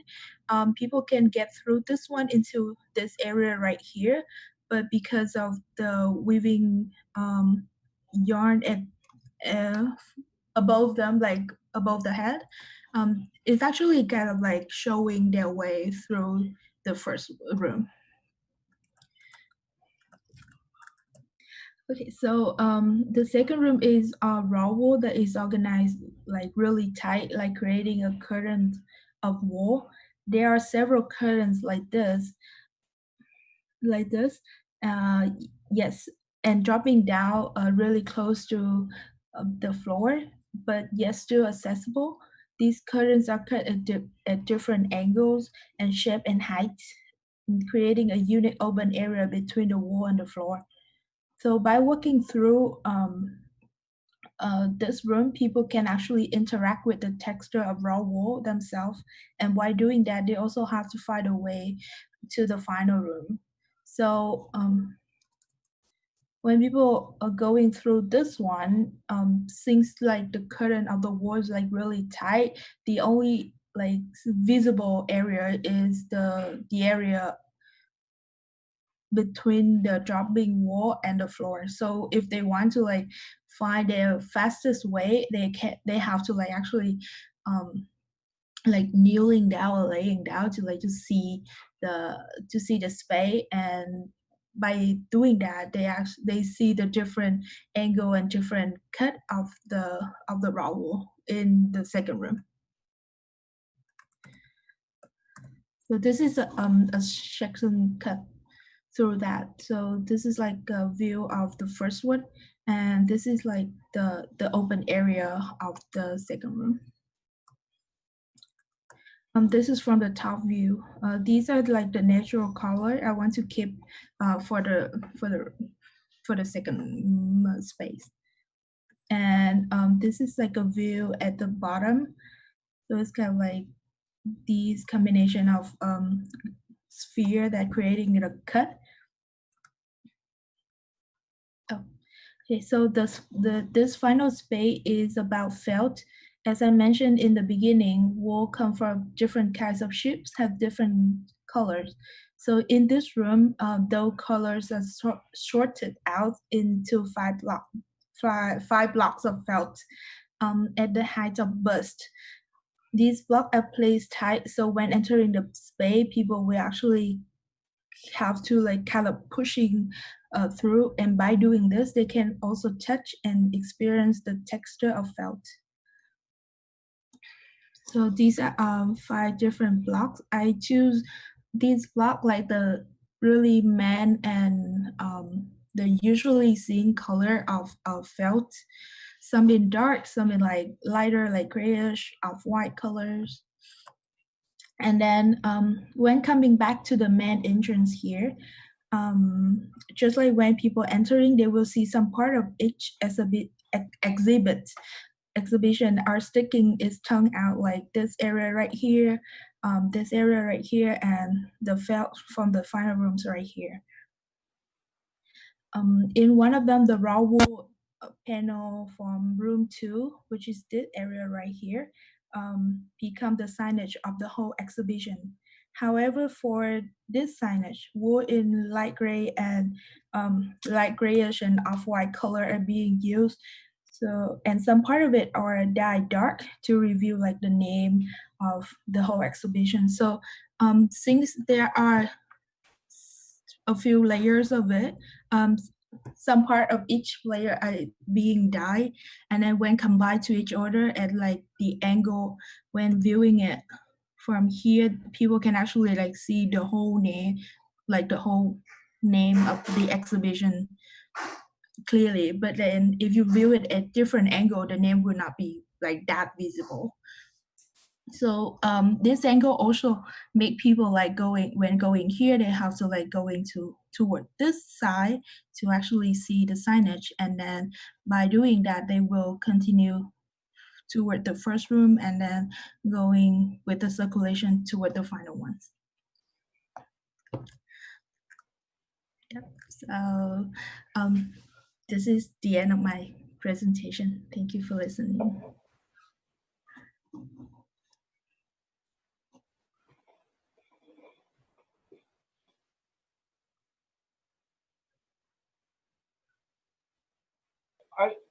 You know, this project for me, I know there's going to be a lot to say about this project, but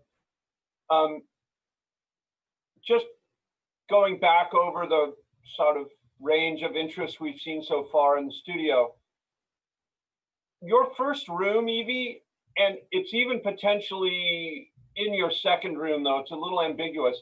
I think it's so interesting to think of these, you're setting up subspaces using the wool, but the boundaries that you're setting up are actually boundaries that the human body can pass through. And it just occurred to me what a rare thing that is in our design discipline, to kind of have not just a membrane you could see through or draw air through, but actually have a membrane that the human body could actually pass through, which at the same time offers a kind of space-defining effect for the designer. And in your middle room, if that what you called a curtain, I think that curtain could also be designed to have that quality were you to choose to develop it that way. This is a little bit kind of off to the side, I think, of the main thrust of the studio, but I just think it's such an interesting, discovery. I just wanted to just throw it out and just say, wow, how cool. You've in a way, you've created a space where I can walk through walls as a museum visitor, and I think that's a very abnormal and exciting experience for a museum visitor. Thank you.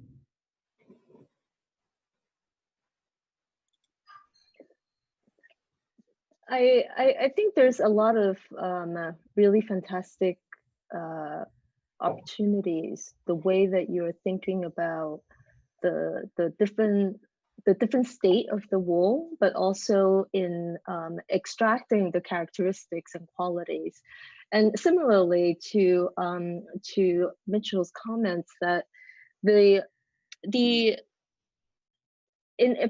this particular case, I think it's really it's not a function of trying to sort of enclose. How should I put this? It's sort of like when you fill a room with so much of this material that obviously all you get is the material, right? And then you lose the architecture.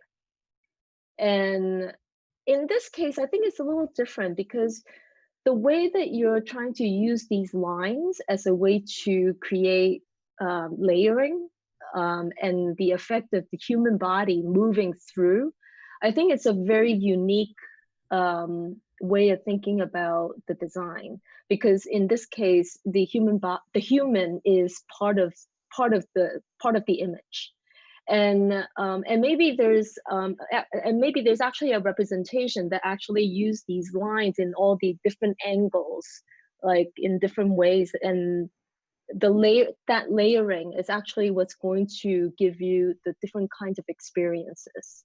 And that's something super interesting, and like both to lead the viewer in terms of circulation, directing it without saying, you know, go this way or put up walls and stuff like that, right? But the angles and the obstruction is both a way to lead and also to begin to layer through as a kind of really beautiful, I can imagine just like a really beautiful space. And so I think there's actually, how should I put this? I think that the notion of you're very careful about, like, you know, like you said, sticking the tongue out, and so that it gives you a glimpse of like what to expect before you enter into the room, sort of like a hint, right? Yeah. But I'm wondering, like, I don't know if you can annotate. Yeah, I can annotate. So I'm wondering that, so for instance, like in this room, right, this kind of like squiggle, and I'm wondering, like, I'm thinking about, like, as someone who's like, you know, going, let's say as an exhibitor, is like, oh my God, this is going to be a really expensive room because there's so much wool in here, right? But in fact, if you think about it, the human contact is really just the outer edge, right? And so that brings up this question of like, well, maybe is it possible to think about the inside of this as another space to experience the different types of wool? Because the way you're talking about the wool is that they have different weight and different qualities and different kinds of performance behavior. So in the way that, for instance, I think like a lot of the projects are really about the experience of moving through. And I'm wondering because this is such a tactile material, right? We use this in carpet, we use this in like a lot of interior spaces. So I'm wondering if there's a way to think about these ends up being like pods, which you can go in and rest. And the way that you actually rest on these things is actually like different wool have different kinds of sink, you know, that you can actually have some are stiffer, some are like looser, but still get the effect that you're having by producing this kind of like ribbon of wool that is that you can sense what the difference is, but then be able to also start entering and inhabiting these smaller spaces, like a room within a room situation. And that may also be, so you see I understand that this is really about circulation, right? Yeah. But maybe there's a way to think about each wool actually having a different form by virtue of the quality, right? And in that sense, then maybe that is what's going to give the shaping of these things. In plan and in elevation, right? That then integrate that with the circulation, so that it's not, I'm doing this for circulation, but I'm also trying to work with the material to produce the geometries by which is going to create the circulation. Does that make sense? Yeah. But I appreciate I really appreciate this project, the kind of representation, the clarity. I think like it says it on the left drawing.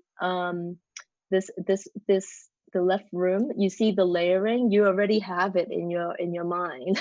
I almost just want to see this in elevation with people in different spaces and in different depths. Yeah, so like it's like this because but since like it's when it's dropping down, it's just layers of yarn, so it's just like straight line. So I think like it's more interesting for it is more interesting for me to like actually see it like this, so that I can see like how people like going through that room by using like the giant loom on top of the head.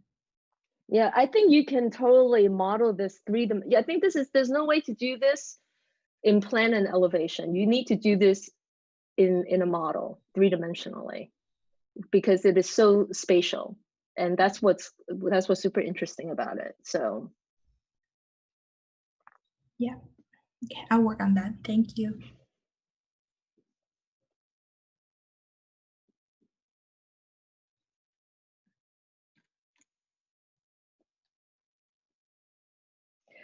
I'm also just gonna mention this because it's there's also I think like coming back even to the first project where we talk about the process of manipulation tying to the thinking behind the material itself. This is really, the left is really a linear process. The middle is a kind of subtractive carving out of a solid, and the third is really a planar aspect. And so I'm kind of wondering whether those qualities can even be pushed further to think about how this one material could have all of these different manifestations. You know, like it just there's such different options to working with this material. And I know that you're designing through the material, you know, the different state of the material as a way to talk about that.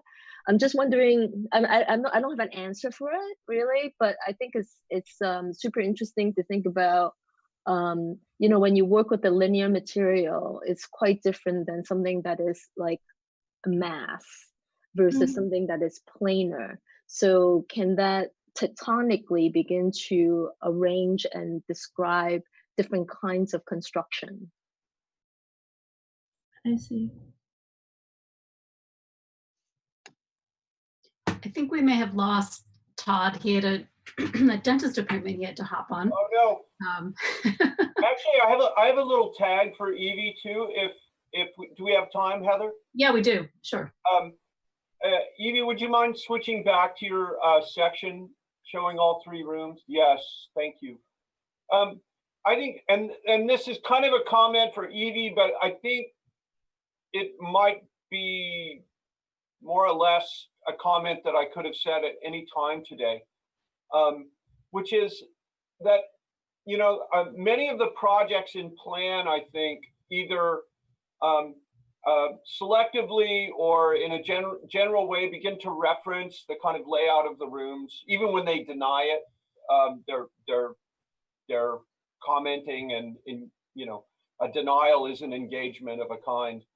And I think that the kind of strength of these you know, essentially Victorian classical rooms that you're being given to work in here, they also have a real ordering in section and elevation in terms of their datums. And it would be interesting to see the work. I don't think the work should enslave itself to those datums, but I would love to see the same level of either engagement or denial or maybe even awareness that these spaces in section have thresholds of in the vertical dimension of space, of use, of perception, and all that. And I think yours is almost starting to do it, Evie, but especially going back to this left-hand room, which seems in many ways really, really interestingly tuned to the surrounding space. I'd love to see that same kind of tuning in this axis of the project. I think that's a really good point, Mitchell. And I think if we weren't living in plague times when we could actually go to museums, and if we had the budget to actually travel to New York and go visit the Cooper Hewitt, I think the assertiveness of all of those qualities would have a much more lasting effect or kind of influence over some of the decisions that were made to either engage or ignore. All of that pretty aggressive ornamentation that each of these gallery spaces have. I think because they're only really getting it through the abstractions, of an elevation and a couple of photographs that I threw in a folder, it doesn't leave the same impression, which only points to us desperately needing the incarnate world back as soon as possible. Agreed. Though the rooms, I think in the projects, I think this project in particular is quite carefully delineated. So maybe what I'm talking about is a little more apparent in Evie's project because these are, pretty carefully done sectional representations of it. There's a lot of precision and rigor in this drawing that I like a lot. Yeah. Fantastic. Well, we are done a smidge early. So I just really want to thank Mitchell and Tian. You're the two the two remaining critics that are left on the call. But it was really wonderful to have you. Tian, it was great to have you back. You didn't see any of the work when you were here last time because I don't think we had gotten all the way through the research phase yet. So it's nice to have you kind of bookend the beginning and the end of our experience. No, it's lovely. I'm really impressed with how carefully everyone has thought about the relationship of the material to how to experience.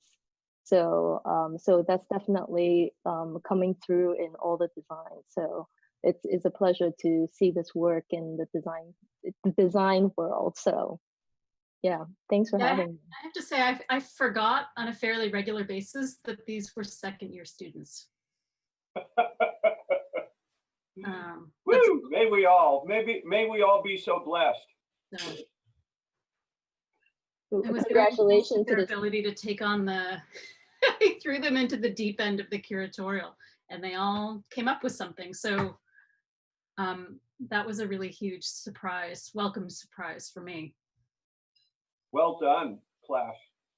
Yeah, especially this crazy year. So whatever challenges there might be, this is definitely clearly surpassing any kind of barriers.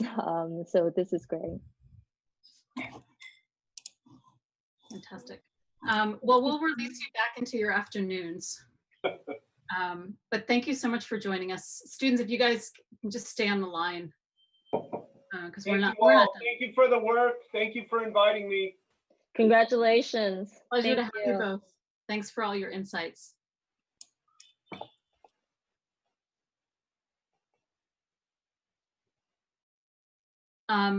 So we're going, but we're switching horses. We're going to get some new critics coming in at 4 o'clock, which is very shortly. But if you wanted to take like a 3 or 4 minute break, get it, stretch your legs, get a glass of water or something, just come back a few minutes before 4, and we'll have the new critics on the line. I'm just going to keep this call going because we're actually still live streaming it, so I'll just mute my microphone and turn my camera off. But I'll see you back in a couple of minutes. And I would recommend staying on the line just if you can. I mean, you're welcome to call back in, but it's probably easier just to stay connected. So.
So welcome to the second session of the final review for Studio 3. I will quickly introduce the studio and then our jurors. So this is first semester, second year undergrad. I think it's worth noting that there are 7 students, 6 of which are new transfer students. So the vast majority of the studio is students that are brand new to Woodbury. And I've been their first, their first point of contact for a studio. And I also think it's worth pointing out that we have attempted to do something I think that's fairly ambitious for a second year studio. It's an exhibition design studio, and their site has been the Cooper Hewitt, the National Design Museum in New York, which is the only faction of the Smithsonian that's not in DC. And in the past, I have done the kind of curatorial work for the students. I didn't do that this year because I thought being online, it was an opportunity to shift the emphasis of the studio slightly to being more of a research studio, and allowed the students, or I didn't allow, I sort of required them to do all of the curatorial work for their projects themselves. So they spent the first, I guess it was 2 or 3 weeks, researching absolutely everything about sheep and wool. So the exhibition is about the material history of wool. And we had a couple of guests come in pretty early on. A friend of mine who lives in Uruguay, who I have a design collective with, signed on, and she has a business. She's a fashion designer and a textile designer, and she started a business maybe 3 years ago, designing and making, actually, if any of you guys have your audio on, if we can just mute that. Wool jumpers, where all the wool is locally sourced and knitted within, I forget what the mileage radius is, but very, very close to where she lives. And then she also does silk dresses that are hand dyed using food waste. And so she gave us this amazing, like, 4-hour lecture about the historical relationship of humans to sheep and everything about wool processing and the ethics or lack thereof in fast fashion. And it was this amazing sweep through all things woolen. And then a couple of weeks later, Tian Neng, who was on the earlier panel, called in from University of Michigan to talk to us about robotics and felting and non-woven textiles. So the first couple of weeks, the students were each sort of finding their own way through research and developing a set of, biases and interests that they began to cultivate. And then for a couple of weeks, we did direct empirical studies with raw wool and felt, where they were trying to apprehend some sort of, physical and tectonic understanding of the material to then try and leverage it toward the primary material of the exhibition itself, both in content, but also in terms of the physical components of the exhibition. And so you'll see a kind of diversity of approaches within that. Within the Cooper Hewitt, they were given 3 gallery spaces on the ground floor when you first come in, up the staircase into the main lobby. And then they also had to kind of deal with the sort of central hall lobby space as well. So they were limited to these 4 rooms. Let me think if there's anything else that I'm missing. I think that kind of captures most of it. So we have 3 critics for the second session.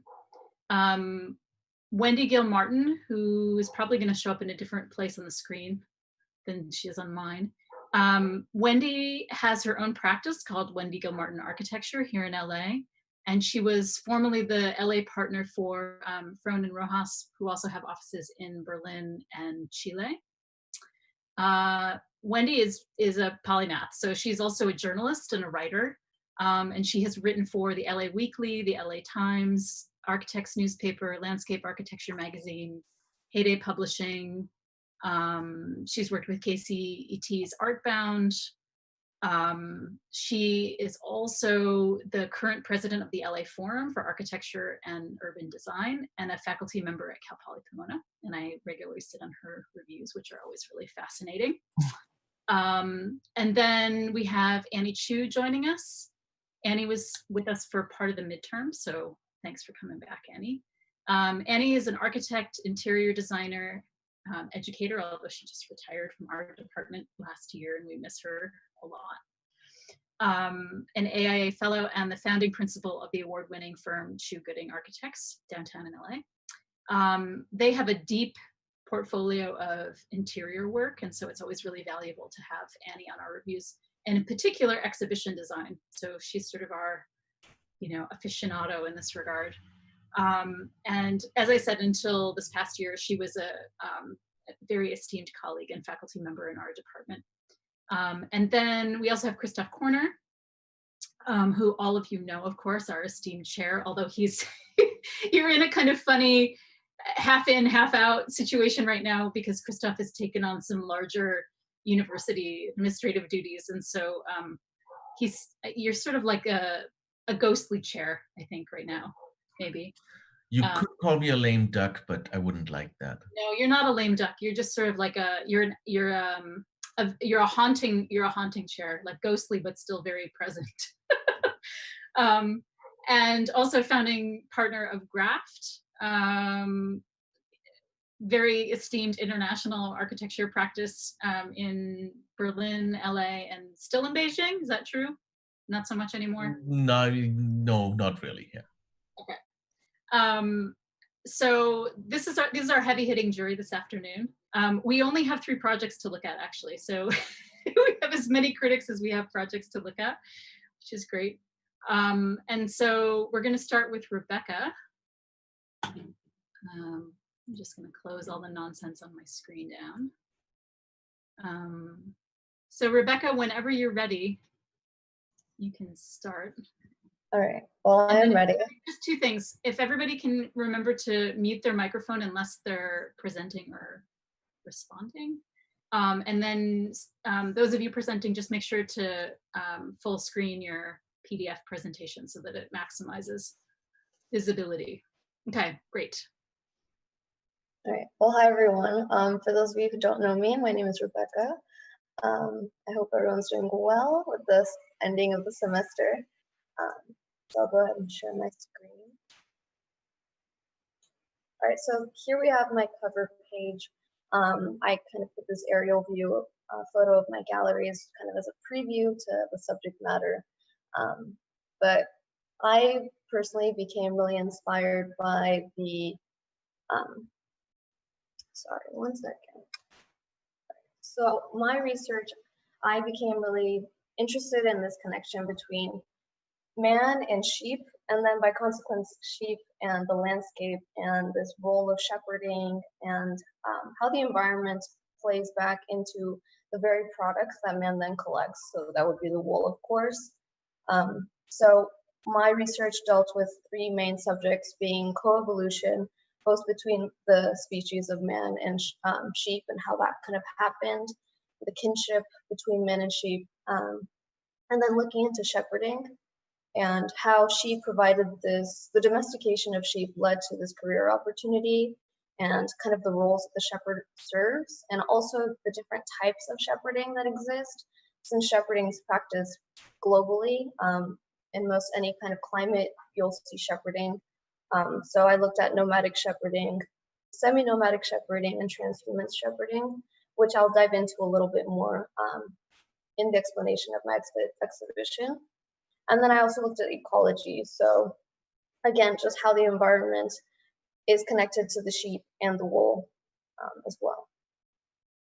So for my material studies, I had a very emotional response to playing more or less with this raw wool, since it was very raw, so it had all of its like twigs and leaves and even some dead bugs, very raw wool, as I've stated.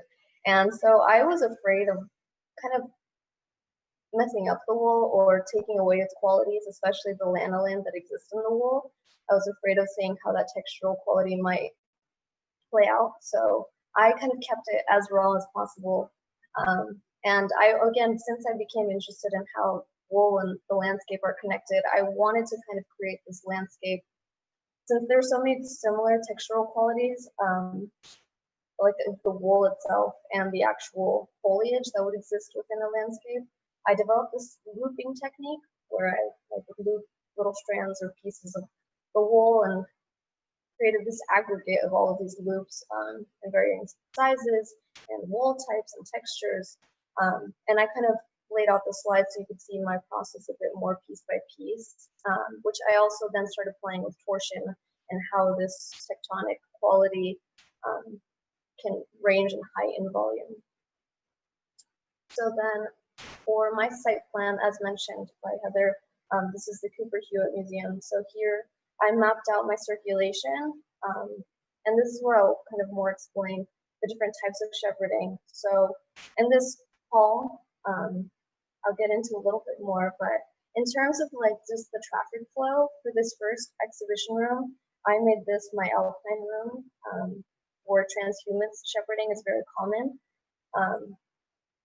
And the kind of the way that shepherding happens in transhuman shepherding is there's two sets of locations, one in the warm months and then one in the colder months. And the shepherd lives semi-permanently in each of the two, depending on the seasons, and takes their flock through based on the seasons. So there's just this one very gradual 1-2 motion, I guess you could say, in my first room, which I wanted to create based on that type of traffic flow. And then this is my second room, and this is about semi-nomadic shepherding, so it's kind of in between the transhuman shepherding and the nomadic shepherding, where nomadic shepherding is constantly traveling, and there's really no regular path of flow, so I wanted to create that in this exhibition room as well. And then to further explain that, looking at my floor plan, so I created the floor plan to kind of give the experience of being the shepherd. So I talked about kind of the circulation through the exhibition and how that works. But so not only do we have like the raw wool itself present in my exhibition rooms as representations for the landscape and the sheep, but to start the exhibition, I wanted to create this like hyper focus on the floor, since when you're walking or you're going through nature, you're constantly looking at the ground. So I wanted to start that even just entering the exhibition with these Berber rugs, all from the different places of the world that kind of guide the traffic flow into this tent structure, which is more easily read in my sections and isometric drawings. So I'll show those in a bit. And within this tent, which of course is going to be felt as well, to go in with this artifact of wool, I displayed different artifacts being shepherd's garments, again from different regions of the world, and I'll show those in my next slides as well. And then once you pass through kind of the attire and dwelling of the shepherd, you enter your first abstracted environment, since I wanted to kind of just put enough elements to where you could understand and the zone that I was trying to create, but I didn't want to put actual elements from the environment. So they're kind of abstractions in that sense. So in this first room, this is my alpine room, so I created this textural quality on the ground that resembles grass and being in very lush environment. And then my next room, this is my steep room, but I wanted to create a winter scene to show, again, just the range of shepherding through seasons and climates and ecological zones. And then my last room is a desert, and it's kind of like a xeric landscape. So there's kind of small shrubs and a lot of rocks on the ground as well. And then these are my longitudinal and transverse sections. So this first one cuts through the 3 galleries, as you can see. And I also included this ramp, which is visible here. Since it's called the alpine room, I wanted the psychological effect of changing in slope, much like when you would be walking in a mountain area. And this is my steep room. So again, since I wanted to create this semblance of it being winter, I put these tree-like figures that resemble what trees look like in the winter. And then my last room is the desert room, as I mentioned. So we have very small shrubbery and rocks on the ground, along with the wool, again, kind of transforming based on the geology and also the foliage that you're seeing. So these are transverse sections through each of these galleries and also at different portions of the tent. So the tent, as you can see here, is the front of it before you would enter. And I included my signage here, which I'll explain a bit further later in my presentation. And then this is kind of, you can see how it evolves or would be cut through that tent structure. And then this is an isometric view of my tent. So I separated it so you can see the felt and how it lays over the skeletal system, which is right below. And the skeletal system also displays my artifacts, being the garments within it as well. And then I also included the Berber rugs as artifacts. Oh, one more thing, sorry, I wanted to add. So as I mentioned, these artifacts are different garments of shepherds throughout the world. So this is a Bedouin shepherd, what they would typically wear, a Turkish shepherd, a Greek shepherd, a Romanian shepherd, and a Mongolian shepherd. So just so you can get a bit more understanding for which these garments come from. So then here are some of my experiential views of this tent. And you can see how also that display system works for the artifact. And I mentioned earlier about my signage for the exhibition and the brief of it being on the front of the tent. So I created this mock-up of what my signage, how it would exist. So I created the subtractive quality where I'm subtracting the shapes of the letters from the felts. And then behind that would be sewn like a mesh or transparent cloth or semi-transparent cloth. To help with legibility, and also that would be backlit. So I created this so that you could see how that would look in real life, more or less. And then these are my experiential views for my galleries, and I organized them based on the climates, as you can see.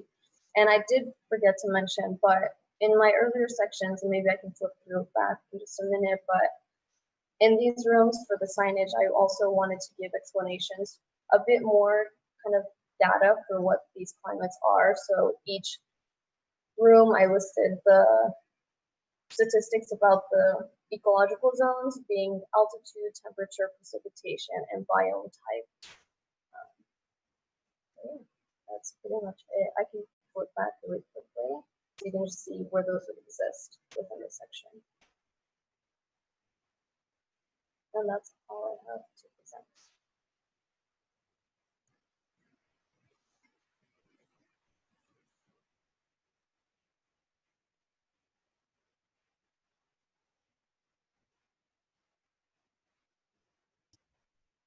Should I start? Yeah, go for it, Annie. Can we return back to your plan, please?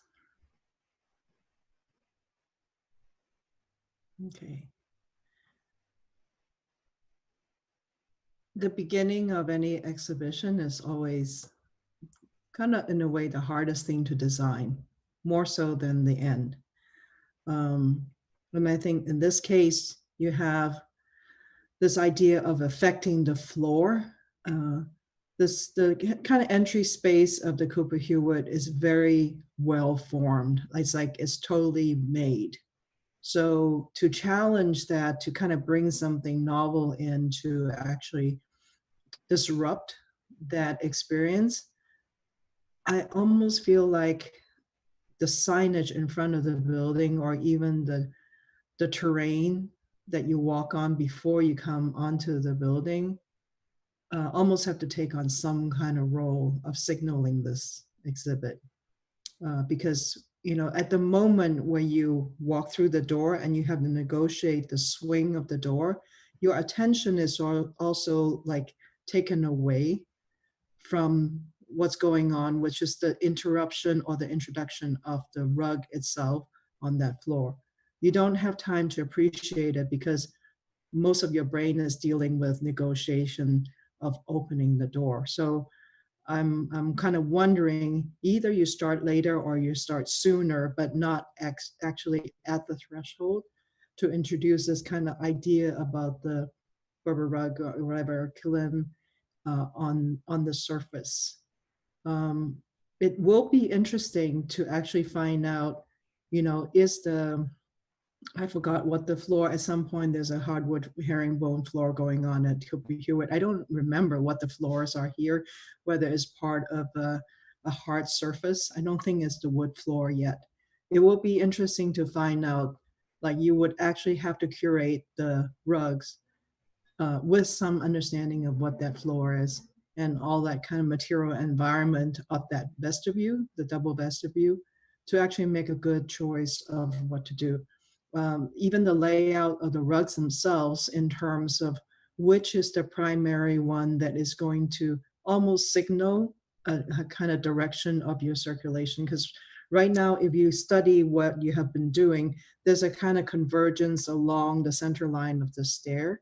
But as you go up the stairs and you have to negotiate the twists of geometry and stuff, you will be slowed down because you don't want to trip and you don't know what the pattern means because it's not perpendicular to your path of travel. So, but that's a very key moment for you to actually harness and deal with the slowdown and the preparation of someone mounting the stairs to get to that top. And once you get to that top, you have to kind of receive them in some way. And whether the receiving part is that jutting rug or the space that doesn't have a rug, that you have to take command of that moment as well.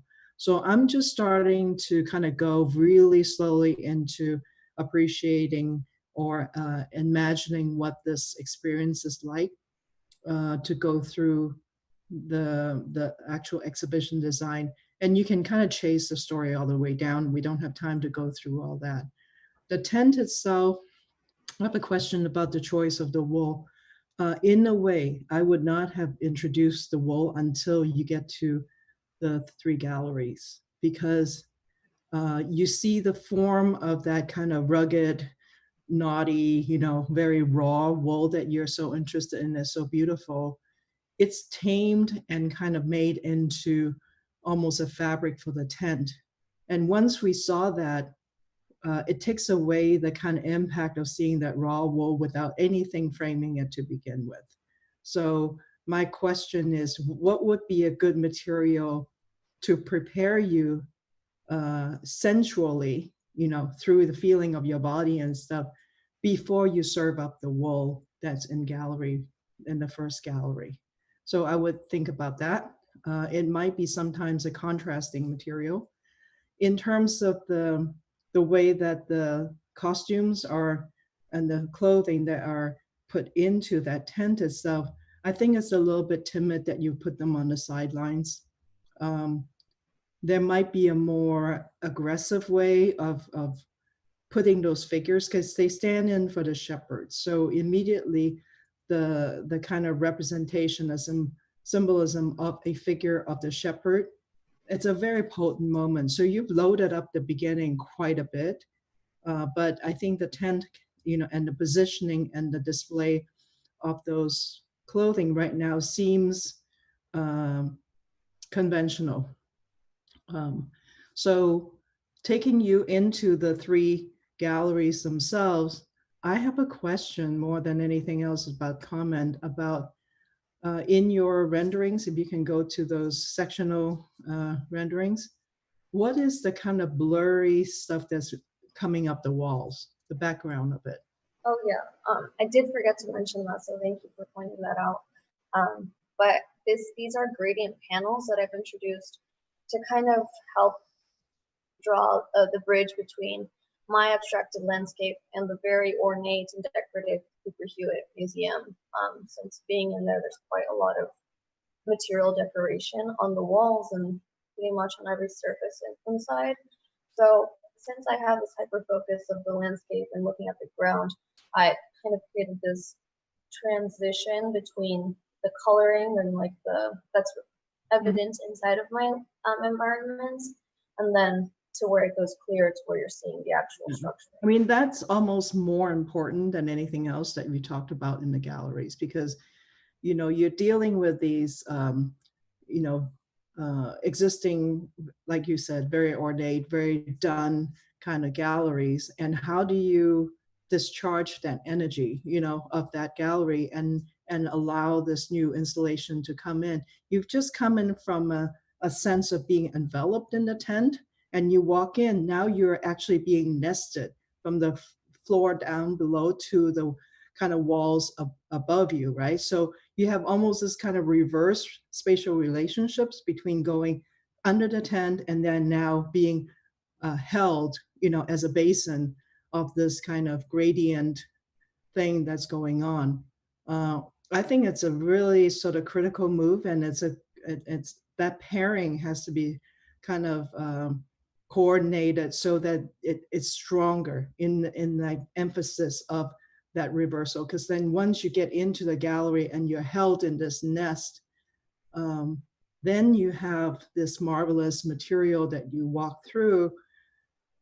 At that time, the critical decision is, are there other real things going on, or is the wool the really only real thing going on? And what kind of supportive texture or form do we bring into that in order to kind of highlight this, this material? So that I'm going to leave for Wendy, Christoph, and everyone to comment on. I'll jump back in because I wanted to take over all the everyone's time.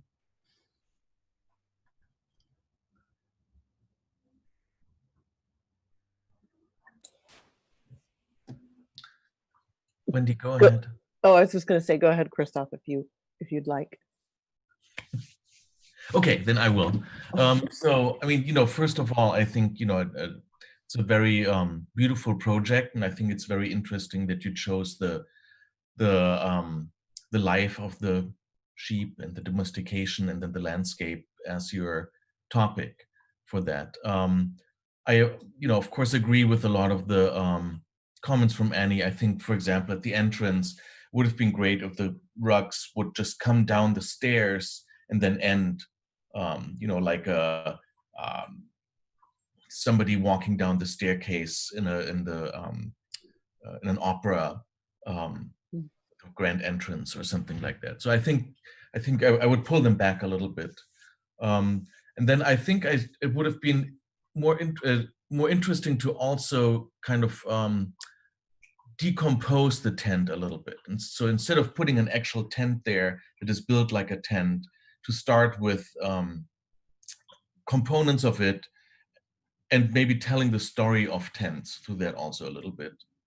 I understand why the tent is there. You had to make people, instead of going straight into the middle room, you had to make them turn to the right. So I think in terms of wayfinding, that makes sense. But I think it's a little bit too much of an enclosure. The other thing with the tent is also that whenever you put a kind of a structure inside of a structure, the zone in between the two structures also becomes very important. Right now you have kind of, I don't know, maybe a foot or something like that in between. So it's not accessible and it's not visible. And I think that's a lost opportunity, because that would also be the moment where you can get people very close to the ornate interior of the Cooper Hewitt and start this kind of conversation between your laminate and the existing building. That could have been, I think, a great element there.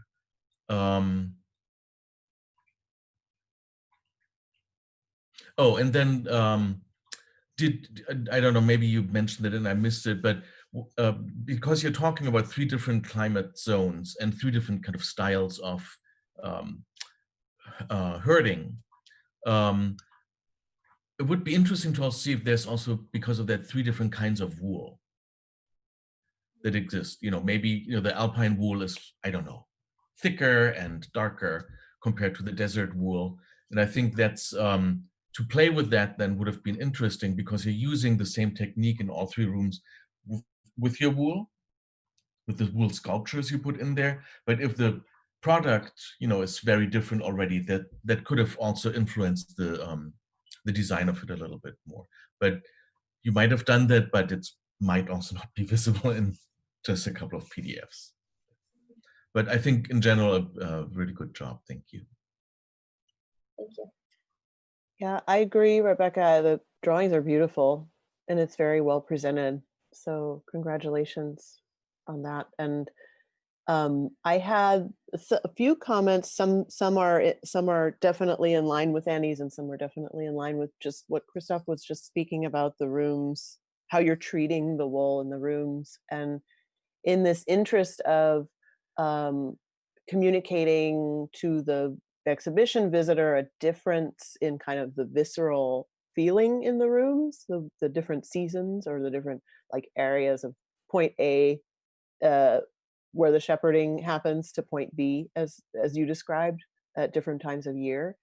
And I'm thinking of kind of the insulation kind of qualities of this, and these rooms feeling, one room feeling exceptionally warm, like a different region might feel, and you being able to achieve that just because you're kind of packing the walls with this thing that is historically in some regions used for insulation in buildings, right? So I really I think that almost the kind of systems design of this, like as if you were a mechanical engineer, the kind of layers and layers of kind of heat making. Like for instance, if you were to get 15 or 20 people into one of these rooms on a warm summer day, if the exhibition's happening on a warm summer day, and if you could convince the Cooper Hewitt to turn off the air conditioning in these rooms, right, you would be communicating one of those kind of visceral feelings that you describe, feeling the wool in your first example. So I think the potentials there are really exciting to be building a kind of interior architecture on a kind of formal level and a kind of systems level, like a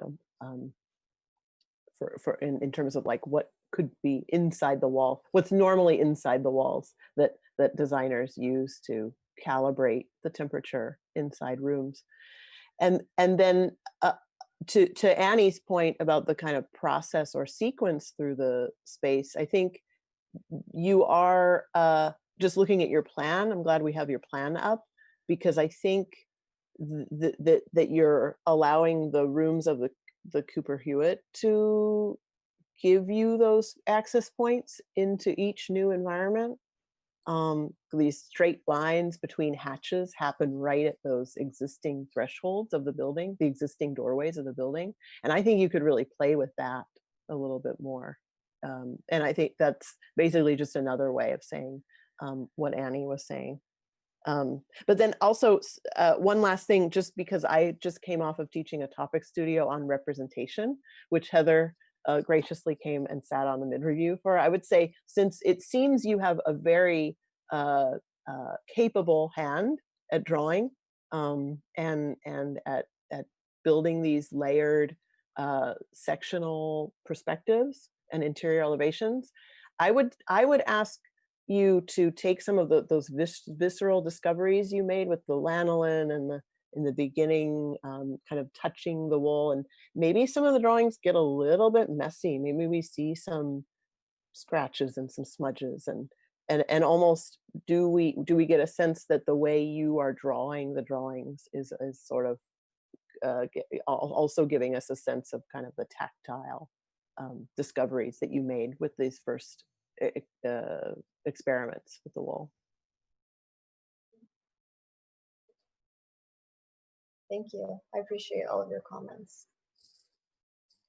I want to add something about the drawings. I think, Wendy, that's a really good point about the representation. And certainly every time that I have to review Heather's class, I'm expecting like a kind of very superior level of representation because of who she is and the standards that she, encourage you guys all to work with. This plan is missing some clues that are inherently in the section. I'm going back to that kind of blurry panels, right, that actually happen in there. I'm not seeing it, I'm not feeling it. It's like every drawing needs to be on its own, autonomously potent and rich, representationally rigorous of everything that's going on there. Especially because you are charging these drawings with the amount of details that you are, then we're expecting that level of consideration for where everything is. I'm thinking about also the idea that Wendy said about this enfilade condition, when you actually look through from one gallery to another one to another, and that composed view, which might right now seem to be accidental, but will be very real, because, you know, to put yourself in that kind of aligned enfilade condition it's a very sort of, you know, you're putting someone in that expectation of seeing that composition, and that composition needs to be controlled. And so we're lacking one drawing that talks about that collapsed view of the three galleries as you approach it into from the first gallery to the third, that moment where you see the other galleries, I think important. Don't know if you meant to leave the second gallery open towards the lobby. I guess I'm not sure that the tent cover it, I assume. So that's like, not sure what's going on, how you're going to handle that doorway.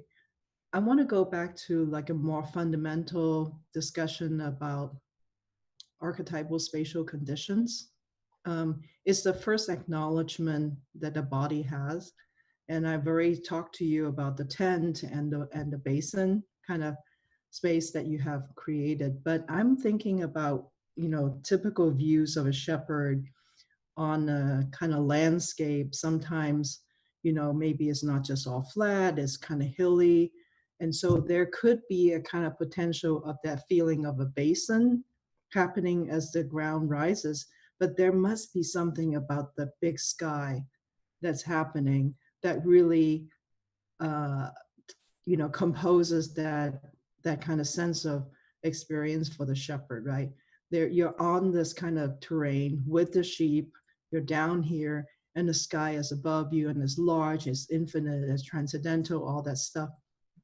I think we're missing a touch here about that, because I think the ceiling of these rooms will oppress this experience if somehow we don't challenge it or destroy it in some way. And I'm not sure how to do it, whether it's actually a material thing or whether it's a combination of, you know, allowing the ceiling to slide past the current confining walls in terms of mirrors, or is it digital or whatever. That ceiling, I think, is going to be a key component to the experience of these galleries. It just dawned on me that that's what's missing. I'm not so super sure about the dead trees and all this stuff. I'm still not convinced about them. You know, part of these galleries are very abstract. Part of them becomes kind of literal. And I think you either go one way or the other. Yeah, it's either just kind of more phenomenological or that is interpretive, but not both. Yeah, I think it's actually really wonderful that Annie is leveling like third or fourth year criticism at you. I think it's a testament to the rigor of a second year project that can happen without even thinking about it. Yeah. And so you should see all of this feedback as a compliment to the kind of rigor of the work that you've done. I think this was true in the first session as well. I was saying I kept forgetting that these were first semester, second year students at a certain point in the semester. No, I forgot too, because we put out this this design that actually we can talk about it at this level. You know, how do you actually clarify, you know, and things like that. Yeah. And I think, you know, if this, let's just say hypothetically, this was a third year studio and you guys were in the process of taking lighting design or had already taken it, maybe you have as a transfer student, you're ahead of the curve slightly, but part of what Annie, I think, is speaking to are things that could be reckoned with through issues of atmosphere, and lighting is one way that we have at our disposal to do that. Because I could imagine that you add dimensionality of experience to, say, that alpine room by thinking about the quality of light. You know, there's this concept called the alpine glow, which is the kind of light in the mountains at really high altitude with all of the particulate in the air from snow and ice and things like that, right? And the reflectivity off of those surfaces versus the quality of light in the desert. And so finding the interesting thing about light, because it's both a particle and a wave, is that it can be simultaneously very abstract and incredibly visceral. And so that might actually be one possible way that you kind of crack the nut of Annie's question about reconciling these two things through atmosphere. So we need to move on. I just wanted to kind of put a pin in that because I think that's a good place to sort of end things, but also to frame the studio that we're in fact really looking at, because I think it's exciting to me that I gave you guys this really ambitious task of having to do all the curation in addition to the exhibition design, and every one of you to the last has been able to take that on. So that's a testament to the hard work that you guys have all done, especially in these very unusual times. So thank you, Rebecca. Okay, so next on the docket we have Lauren.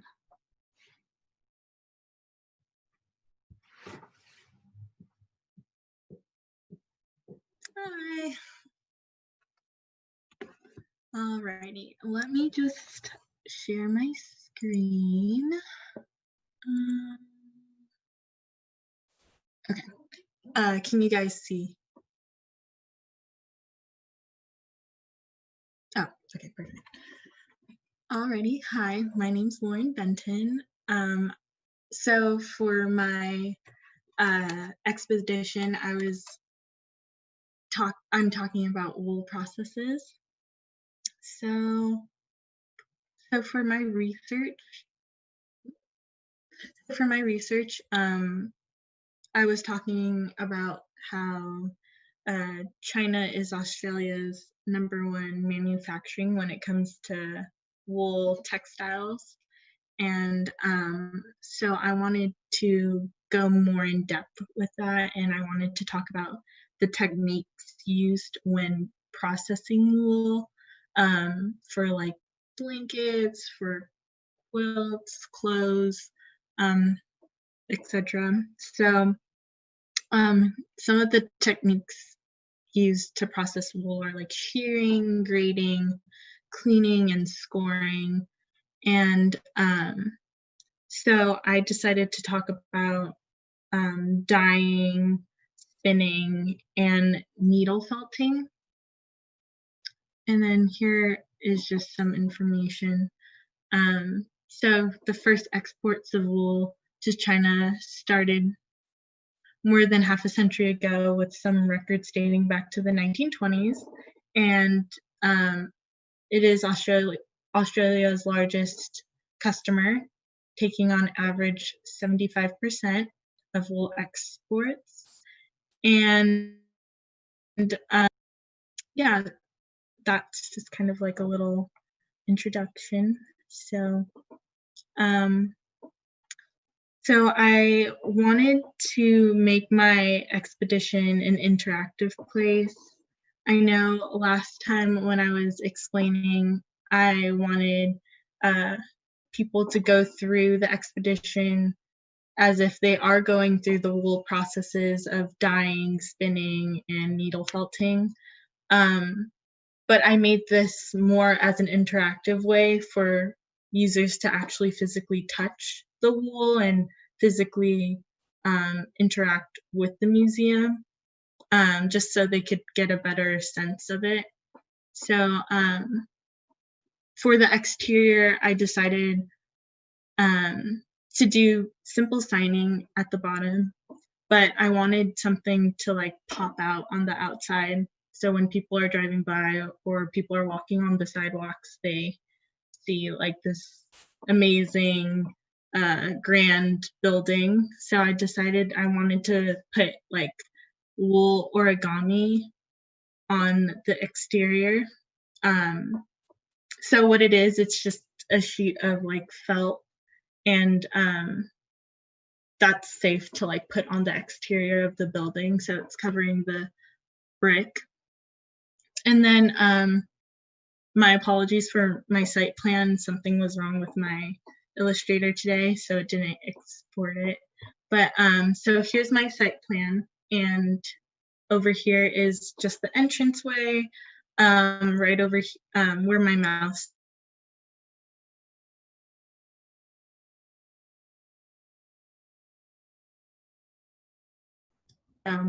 This is the entryway, and then hey Lauren, this. You may want to turn your video off because I think your bandwidth is a little bit like you're cutting out. So if you just okay. you turn your camera off, then we should be able to hear you a little better. Well, just while you're sharing your screen. Okay. Sorry. Okay. Can you guys still share see my? Yeah, we can see your screen. Just turn your video camera off. Okay. Oh, is that better? Yeah. Much better. Okay, perfect. So, okay, perfect. Thank you. So for circulation, I wanted it to be pretty simple. I decided to add this curved wall. I wanted that to be kind of like an introduction and to where the directory is. So I kind of had a little picture of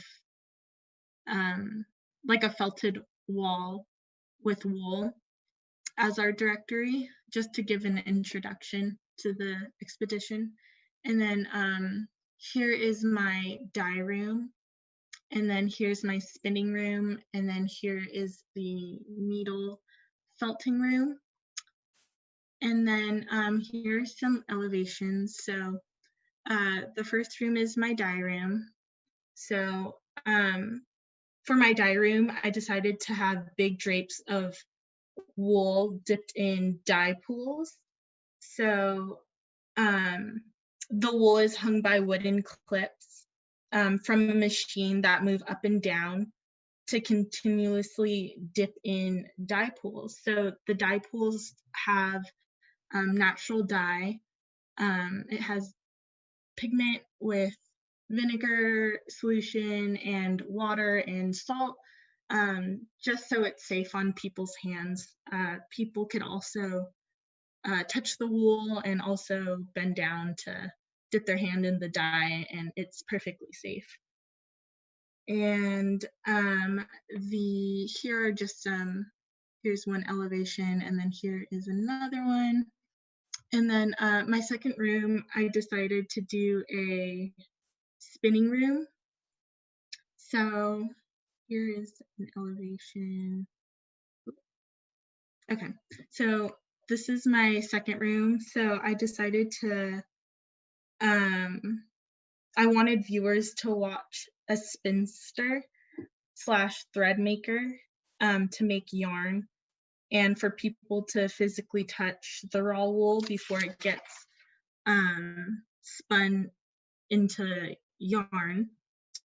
And so like viewers could play with the finished yarn on the giant spools in the corner. So I have giant spools with like yarn on them. And then over here is where the spinster is and the giant pieces of raw wool. I have different elevations that I'm about to show you as well. And for my third room, I'm doing a needle felting room. So I wanted this room for users to be creative and incorporate needle felting. I decided to make a temporary, sturdy, curved foam wall so users can needle felt on the walls. So over here, this is part of the wall. They walk through the spinning room, and then so there's going to be like a basket of supplies. So there's going to be like a basket of carded wool, and there's going to be a basket with the needle felting needles, and kids could do it as long as there's adult supervision. But what this is, it's kind of like drawing on a wall, but using your creative mind to needle felt on a wall instead. So users could grab the wool against the wall and safely poke the wall with the needle to create a design on the wall. And I created, this is a picture of what I did. So I made like a heart and like different shapes and designs.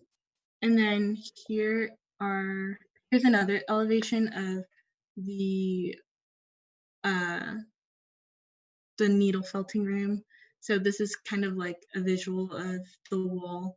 And then here's like support for the back. And then here is my 3D model. So this is the dye room. So people could touch the wool and they could also dip their hand in it. So it's perfectly safe, just so they could experience the wool dyeing process. And then in the next room, here's the spinning room. So the museum hires a spinster, and she kind of performs a show for everyone that's walking by. So there's her raw wool in the corner, and she shows viewers how she spins her wheel. And then on the other side, that's where the big bundles of yarn attached to the spools, where like she's done, or where she puts her like finished product, so people could feel like the freshly made yarn, and also so people could play with it. But I decided to make like this threshold over here, kind of a barrier to prevent traffic from coming in that way. So I decided to put a web of raw like wool, just so it's dangling, and so she has her pile of raw wool. And then here's another visual of the needle felting room. So here's like adults and a kid playing with the wool and continuously poking it and making their design.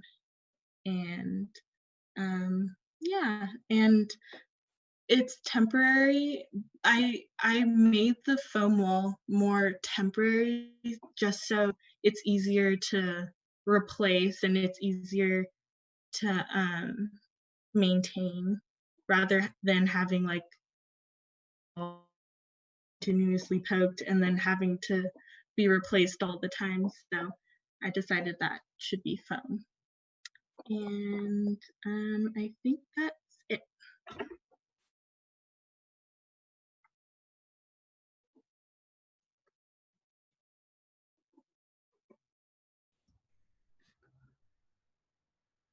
Lauren, can you talk about the dyeing room? Like, from what I know of, you dye the wool and you have to heat up the dye solution water, like the stuff that carries and the more you cook it, the more the color infiltrates the wool. Do you think of these pools as hot pools, or they're just a kind of cool dye bath? Well, I was thinking about, because yeah, when you do dye wool, you do need like warm water or like hot water, so the dye could saturate more and so it could be more pigmented. But I didn't want people, that's a very good question, I didn't want people to like have their hands burned, because I didn't want like kids complaining or people complaining. So what I was thinking, I was thinking of having the wool like pre-dyed more and having it more pigmented, and then having that dry, and then placing this dyed wool in the room ready, and then having the pools as more as like having that as a show. So I was thinking like the dye pool, like the dye pools like cold water, and it's just sitting there, but the saturated wool is like already done and dyed. It's just getting dyed more just with like the cold water. But yeah, I wanted the dyed wool to be like previously saturated more, and just so it could be more presentable to users. So yeah. I think, Lauren, maybe you're missing a little bit of the opportunity to work in a space. What you're showing us on the diagram can be easily translated to a YouTube video. And, you know, that's even more engaging than just seeing a display of the dyed wool.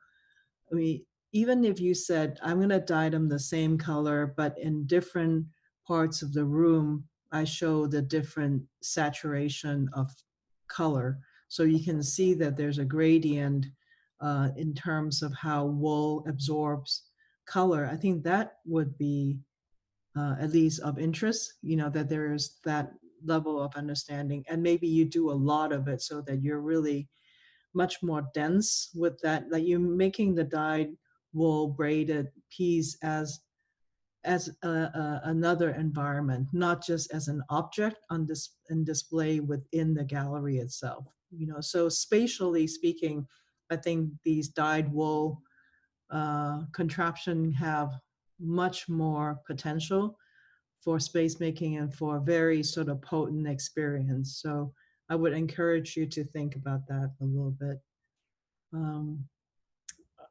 You know, sometimes you think about a project and just said, okay, this is the process, this is what happens. You know, I think this is the kind of nature of like interpretive museums sometimes. Interpretive museums kind of show you how things are done and, you know, beginning, middle, and here's all the stuff that's going on. I feel like we have to understand the institutions that we work within. So is Cooper Hewitt one of those interpretive museums that just want to show you, you know, like a Wikipedia or something, you know? And I think that there's more to it that can be explored. I think you're at the beginning of sort of thinking about the nature of these galleries. I don't quite understand on the spinning part of it. Certainly it's a room where a person who's spinning, you know, you can get to watch it. And so the question is, do they watch them frontally? Are there one of them or two of them? Is there a lot of them, you know, spinning? Mm-hmm. And so you're mesmerized by all the different colors and textures of the fiber. Even that is a design decision, you know, and where to place the spinning wheel, seated person. Are they confronting the normal path of travel? So you have to go around them so that the spinster actually commands a space rather than just marking a space. So, you know, there's more to space making that can actually help you create a stronger and more robust experience that can basically say, I'd rather do this than watch YouTube, you know, instructional videos. So it's not just a hands-on thing. It's not about worrying about whether children's going to get hurt. That's part and parcel of it. That does not make design. So I think some of your concerns sometimes are pragmatic and that you're letting that drive some of the design decisions when sometimes you really just have to push the concept a little bit further, and then you can kind of deal with some of these safety issues and things like that. But constantly you would have to ask yourself, you know, how can I create a more unique, rich experience for the people coming through the galleries? And I think you're at the beginning of it. You know, what you have chosen of these three activities are all potentially really great, you know, interesting, potentially engaging activities. So, I mean, even the needle felting room, you know, generally needle felting is done on a horizontal surface, and then you're doing it on a vertical surface, which is fine. I think it should still work. And it stays as kind of permanent situation. But what is missing from the picture is where is the container of the raw materials? Where are the needles? How are people, are they always standing? Are there people sitting doing it? Right? So if you think about it as a total workroom for the people who come in and work on it, over time, there's going to be a strata of collected felting projects on these walls, right? That kind of talks about human height and where they're going to do these things, and people might felt over other people's things, and that becomes interesting. And do you let some of these fibers fall on the floor? Where again are the containers of things? Are the containers part and parcel of the furniture that allows you to sit there and really work in this little corner rather than standing there all the time? Do people work just facing the wall, or is there another aspect of the wall that juts out so that people are facing each other?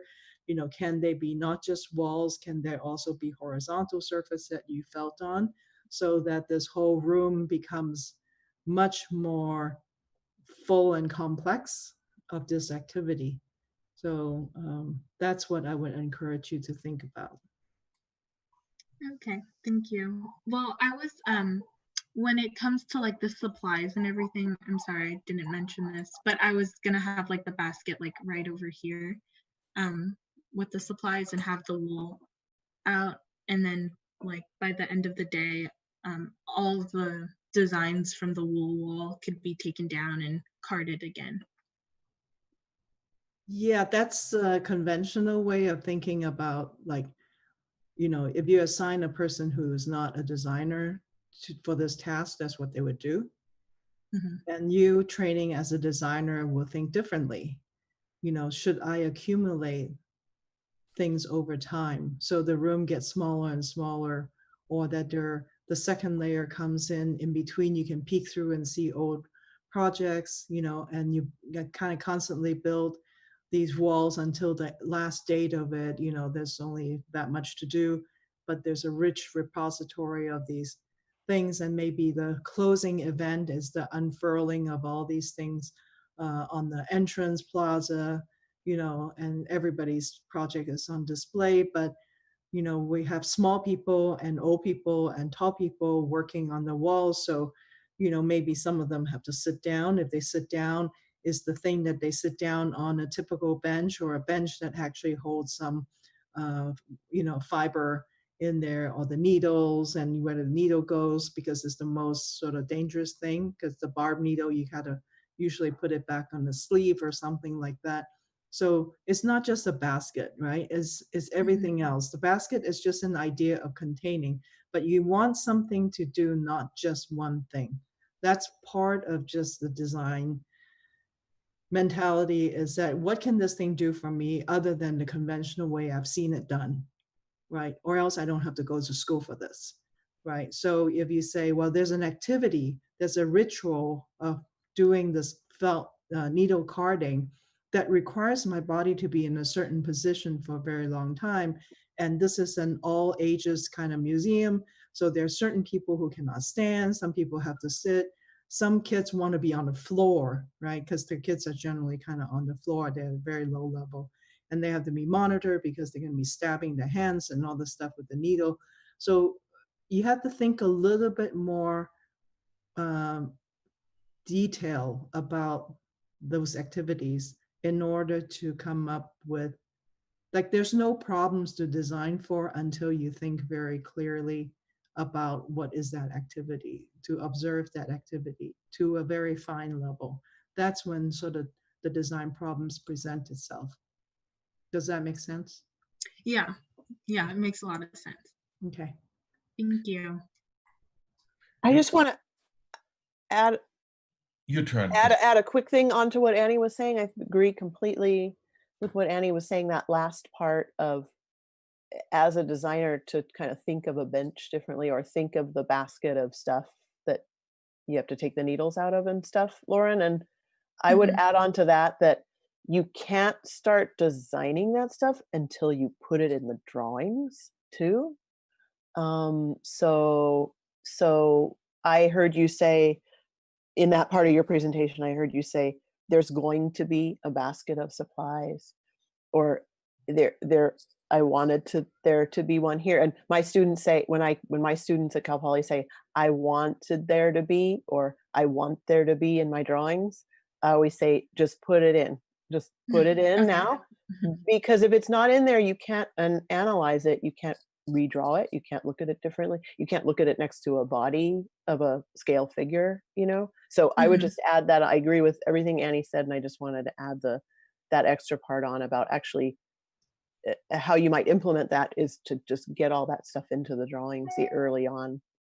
Yeah, it's so true, Wendy. I mean, basically repeating ourselves in the last project is that when you draw everything. Yeah, everything that you can think of, draw it, because once you put it down, then you can look at it and you can analyze it. If it's still in your head, no one knows, no one can help you think through it.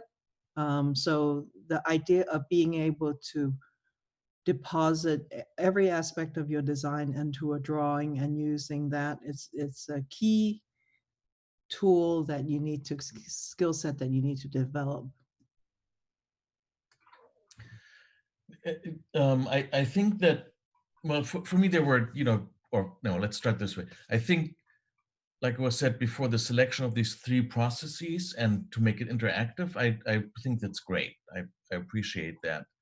The 2 things, or the couple of things that are lacking is, one is a continuity between the spaces. You were talking about it, how it is, step by step, you first dye it, then you spin it, then you felt it, possibly. But I think you should have really, you should have used this continuity as something that allows you to design, let's say, an object or an actual exhibition design, like Annie suggested with the bench, but as one continuous thing where we can also walk along and see step by step how these things get assembled into it, and then culminating at the end in your facade on the exterior, which I thought was a really nice idea, that you're creating this cozy for the museum that gets put over it to keep it warm in winter and dry, but also, to invite people in. And I think this kind of continuity would have been really great. And I know, especially for, younger designers, you tend to think more in, as Annie always calls it, in vignettes, in moments, but you're not at a point yet where you can think about the continuity and the entire process. And so I think that then it can become really strong, the project. And it will also engage more with the space. And I think the felting room and the facade are the moments where you already are engaging with the space more, but in the first 2 rooms, just to a very small degree. And that's also where I think then, you need to draw this existing space in much more detail to really create this engagement between them and explore it. Okay. Yeah, I think that would have been like a better idea if I got all these 3 rooms and then at the end have something finished. So people walking by could see the finished product. But it's not a better idea. It is a further development of your good idea. Yeah. Okay. Interesting. Okay. Well, thank you. I think that's a good place to end this one. Thank you, Lauren. Thank you, guys. If you could stop sharing. And then our last presentation today is Sarima. Hello, everyone.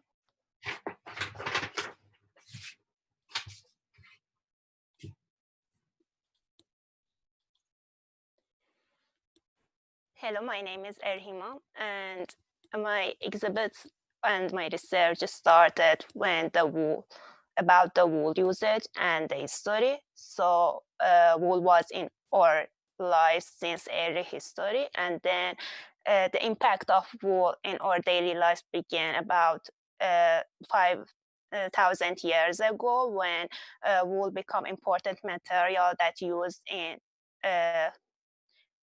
around our body and surround our body. and a person is in contact with various forms of wool, from the environment to the structure to like the closest to the body, which is in garment. And all of this are because of the characteristics of wool that gives it the important feature to be used for different purposes. One of them is insulation that keeps the body warm in the cold temperature because of the air packet, and absorption, that wool can absorb up to 30% of its weight without getting damp, and the ability to release the moisture in the drier environment to keep the balance, and the flame resistancy, which is it's naturally flame resistant, so when it's removed from the burning source, it stops burning. So I use all of this and combine them with the different shapes of wool and how wool is used in the different environment to create my exhibit. So coming from the entrance to the up, there will be a signage, and then the people will go inside the first room, which is showing the temperature regulation and isolation, and then the second room for absorbency, and the third room, which is show the flame resistancy, and then they come out. So after passing the signage, the first room is showing two different environments at the top and the bottom that get separated to show the isolation of the felt, and two walls on the both sides that show the connection between the top and the bottom. And then there will be two closets for raining coat, and then after passing the threshold, which is the woven surface, they go inside the room, which is designed by using natural wool, and the wool gets wet into different levels. So the lighter the line shows the drier the wool, and the darker the line shows the more wet, which is on the top and here. And in the middle, it's the extreme wet. And then after coming out from this room, the people will go inside from this woven threshold, and they go inside the room that is designed with thicker yarn, and the yarn is getting born as it gets darker, and the room it gets hotter. And then in the middle there is like a safe area to show the protection of wool and how it stops getting burning. And then the people will exit from the second woven threshold. So the signage will be made of loom and woven at the top, but not completed after the date. So it's almost finished before the date finish. And it has two thresholds for entering to each side of the room. And on the both sides, there is woven part that is contain the information for each room. So the isolation room with the temperature that changed to like 30 degrees, and the flame resistant room that changed to almost 110 degrees. So section A will show the difference in the isolation room, which is at the bottom is like a normal condition, and then on the top we have fog and cold condition, and it's separated with felt and woven surfaces for the neck, so people can put their head on it and reach the upper level and see what's going on, feel the difference to the top.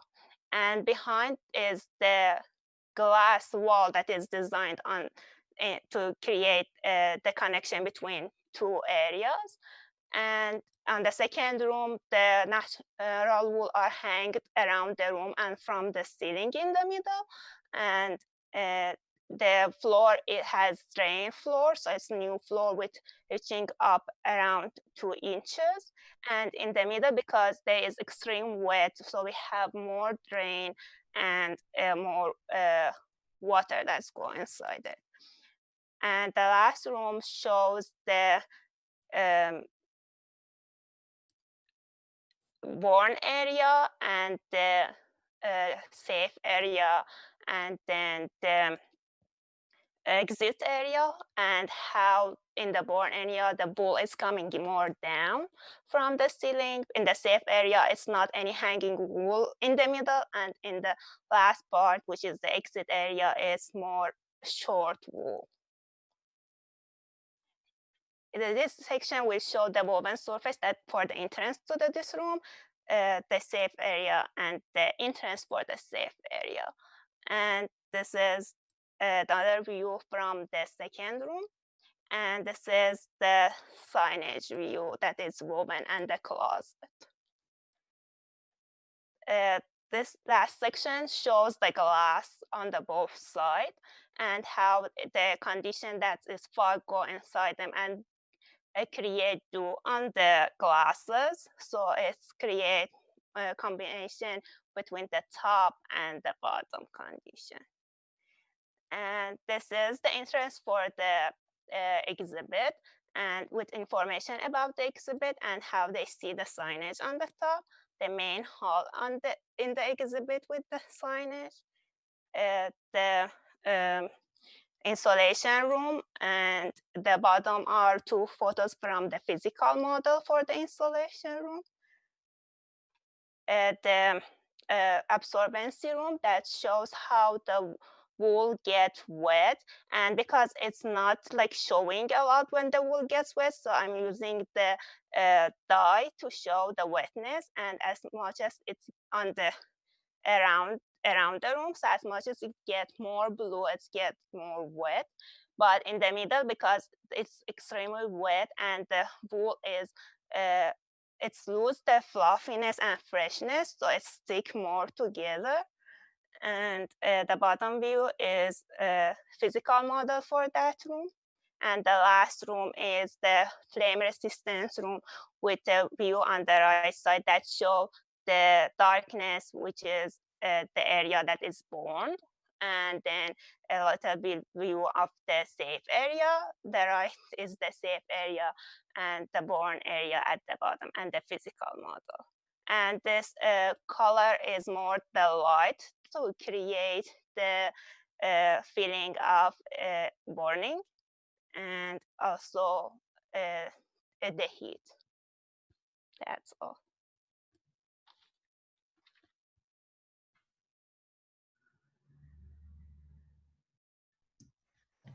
I really appreciate, the depth that you went into to try to understand the experience of these rooms. So it's very encouraging for me to see someone, in the beginning of their second year talk about details as you have talked about. So I want to encourage you to continue to develop that kind of very sort of detailed, mindful thinking about your projects. Do you know that wool is antibacterial and antimicrobial, right? Yes.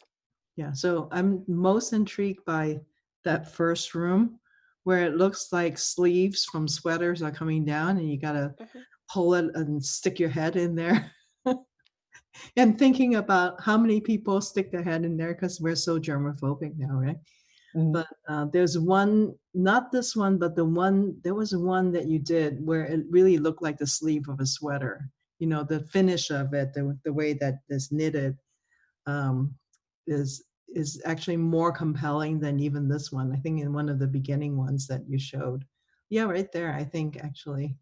Just the next one. Yeah, no.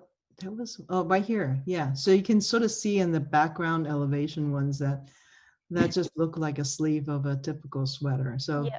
There's something very endearing and kind of weird and provocative about that room that I think is quite successful. If people would do it, it would be great. Yeah, I'm wondering what is working in that room that can actually inform the other room. So I'm still thinking about it. Like, why does this work that well, for me, than the other two rooms? I think the second one's maybe next successful. Yeah. I'm with Annie. I like the sweater. I like the inverted turtleneck room. I really appreciate that you've thought about the ceiling and the ground, because I think in the floor of the second room is where we have this drainage element, and that's pretty exciting.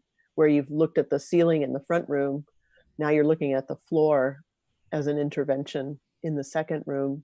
And I'm thinking of how that second room is really going to smell a lot different than the first one, right? and the second one and the third one. So I think I'm a little disappointed in the third one. You've set us up so nicely with the first and second. This one, the wall itself looks as though it's represented like your loom signage in the lobby, and I feel like this room would smell different too, because we'd smell a little bit of that tinge and the burnt wool perhaps too. And I think a way to start, and I don't really know what the answer is to drawing this room, but I think you had an image of burnt wool in your precedents, one of your first pages, and I think it's always helpful, whether you're a student or whether you're a practitioner working 10 years down the line, to actually draw the burnt wool, like try to draw it, as opposed to trying to represent what a long strip of wool might look like in that space. Because even if that's not what it ends up looking like, I think you'll learn some of its qualities and be able to maybe translate them like you were able to translate the qualities to those first two rooms. So I don't know if that's actually going to solve the problem that me and Annie are waiting to hear about more about, that the qualities of that third room, but I think it'll get you on track to start asking some more questions about how you could represent or draw that third room. Yeah, I think, Wendy, I think you're right. The first room was endearing because it immediately is something that we're familiar with. The turtleneck, the sweater, the collar, the armhole of the sweater.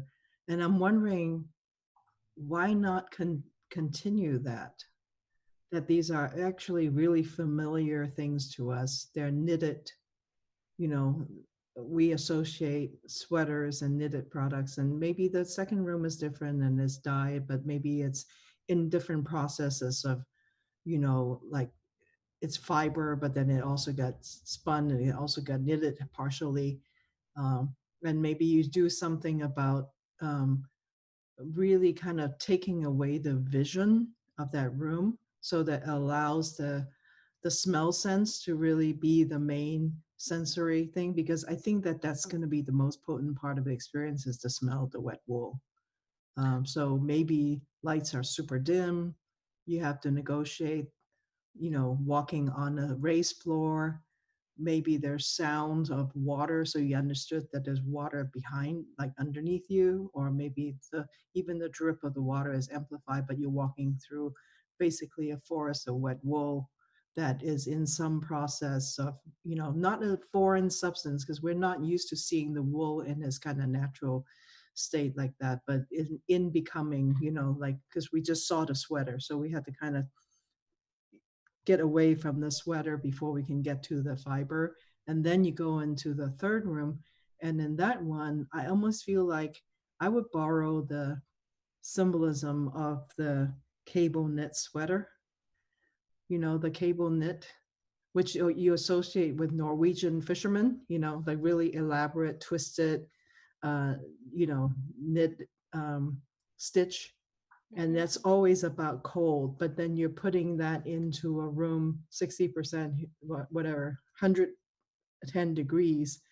And that contrast of association of a very cold weather sweater that somehow now help you insulate yourself against, and it's charged. So it's like there's a kind of danger, right? Or kind of loss in that. And then you come to this space that actually strangely, the cable knit sweater is keeping you cool. That I think would have more of a thread running through it. I have a different suggestion for that room. So, but based on the same idea. So first of all, I think it's really great that you describe your spaces, not just, we're used to describing the materials, color, things like that, but you're talking about temperature, humidity, the smell. So the really invisible things that are so important in design and so neglected. And so to make these kind of your main topics almost is great. I think, and then at the same time, if the first room, the turtleneck is great, and if this would be knitted, and we've seen, we acquired this digital knitting machine last year. We saw videos how people actually are using these machines to create surfaces like that. So that made me very excited, and that it can do this can actually be done. It can be knitted easily nowadays, and so then I started thinking, well, in the third room, maybe it can be in a similar way in interactive, where we have a wall that is felted with arms in it, gloves in it, where I put my hands through it, and with that protection, I can actually touch fire on the other side. The same way I would put my head in on that side. So kind of like in labs, we're used to these lab things where we have the glass boxes and then those rubber gloves, so you can handle poisonous things. In the same way, use the same technique, but use felted long gloves to protect us from heat or from fire. And we have the smell again and the same kind of tactile interactivity. I think that could be really beautiful. That would be fun. Yeah, I think that you're getting a really amazing synthesis of feedback here, where if you thought about it as a working metaphor, the cold room has the kind of turtleneck sweater, right? And the device of like the putting your head through the turtleneck. And you've taken that and you've multiplied it and spatialized it, right? As a way of editing essentially the experience of the room, right? You can only see whatever parts of it that get framed by putting your head through the turtleneck. And then you maybe take any suggestion of the cable knit sweater and use that to organize and frame the condition of that middle room. Because what's interesting is that, cable knit sweaters were invented by men who were fishermen as a kind of barrier between both the cold and the dampness of being at sea, right? They knitted them on the boats while they were out at sea fishing.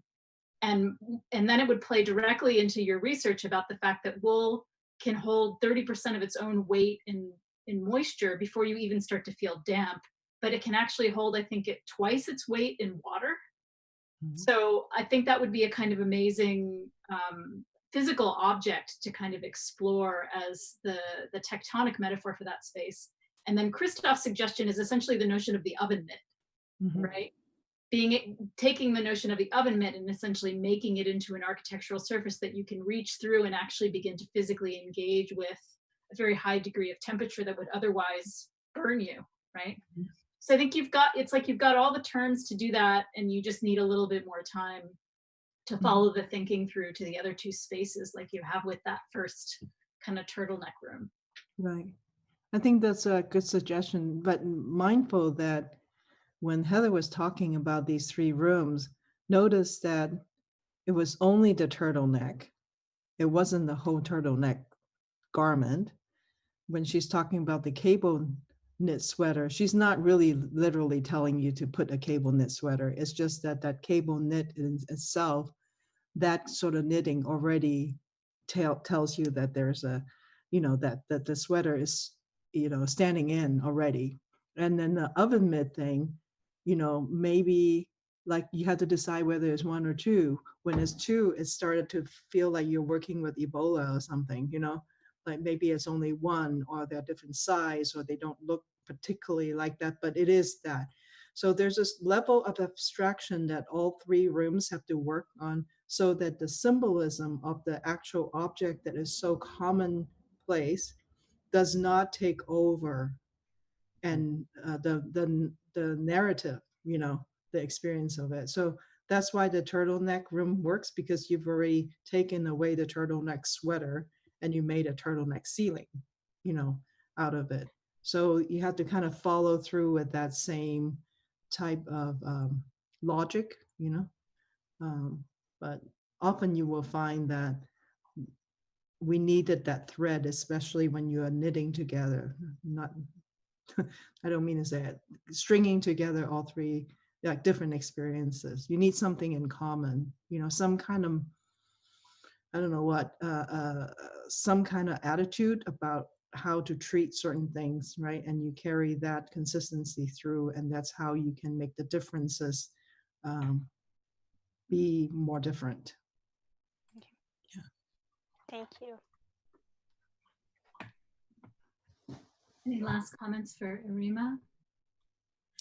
Well, and you know, another big project for you is representation.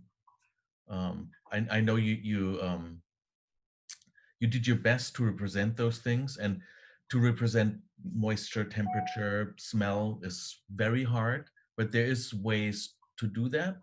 And so I just encourage you to start digging around, and how do other people show those things?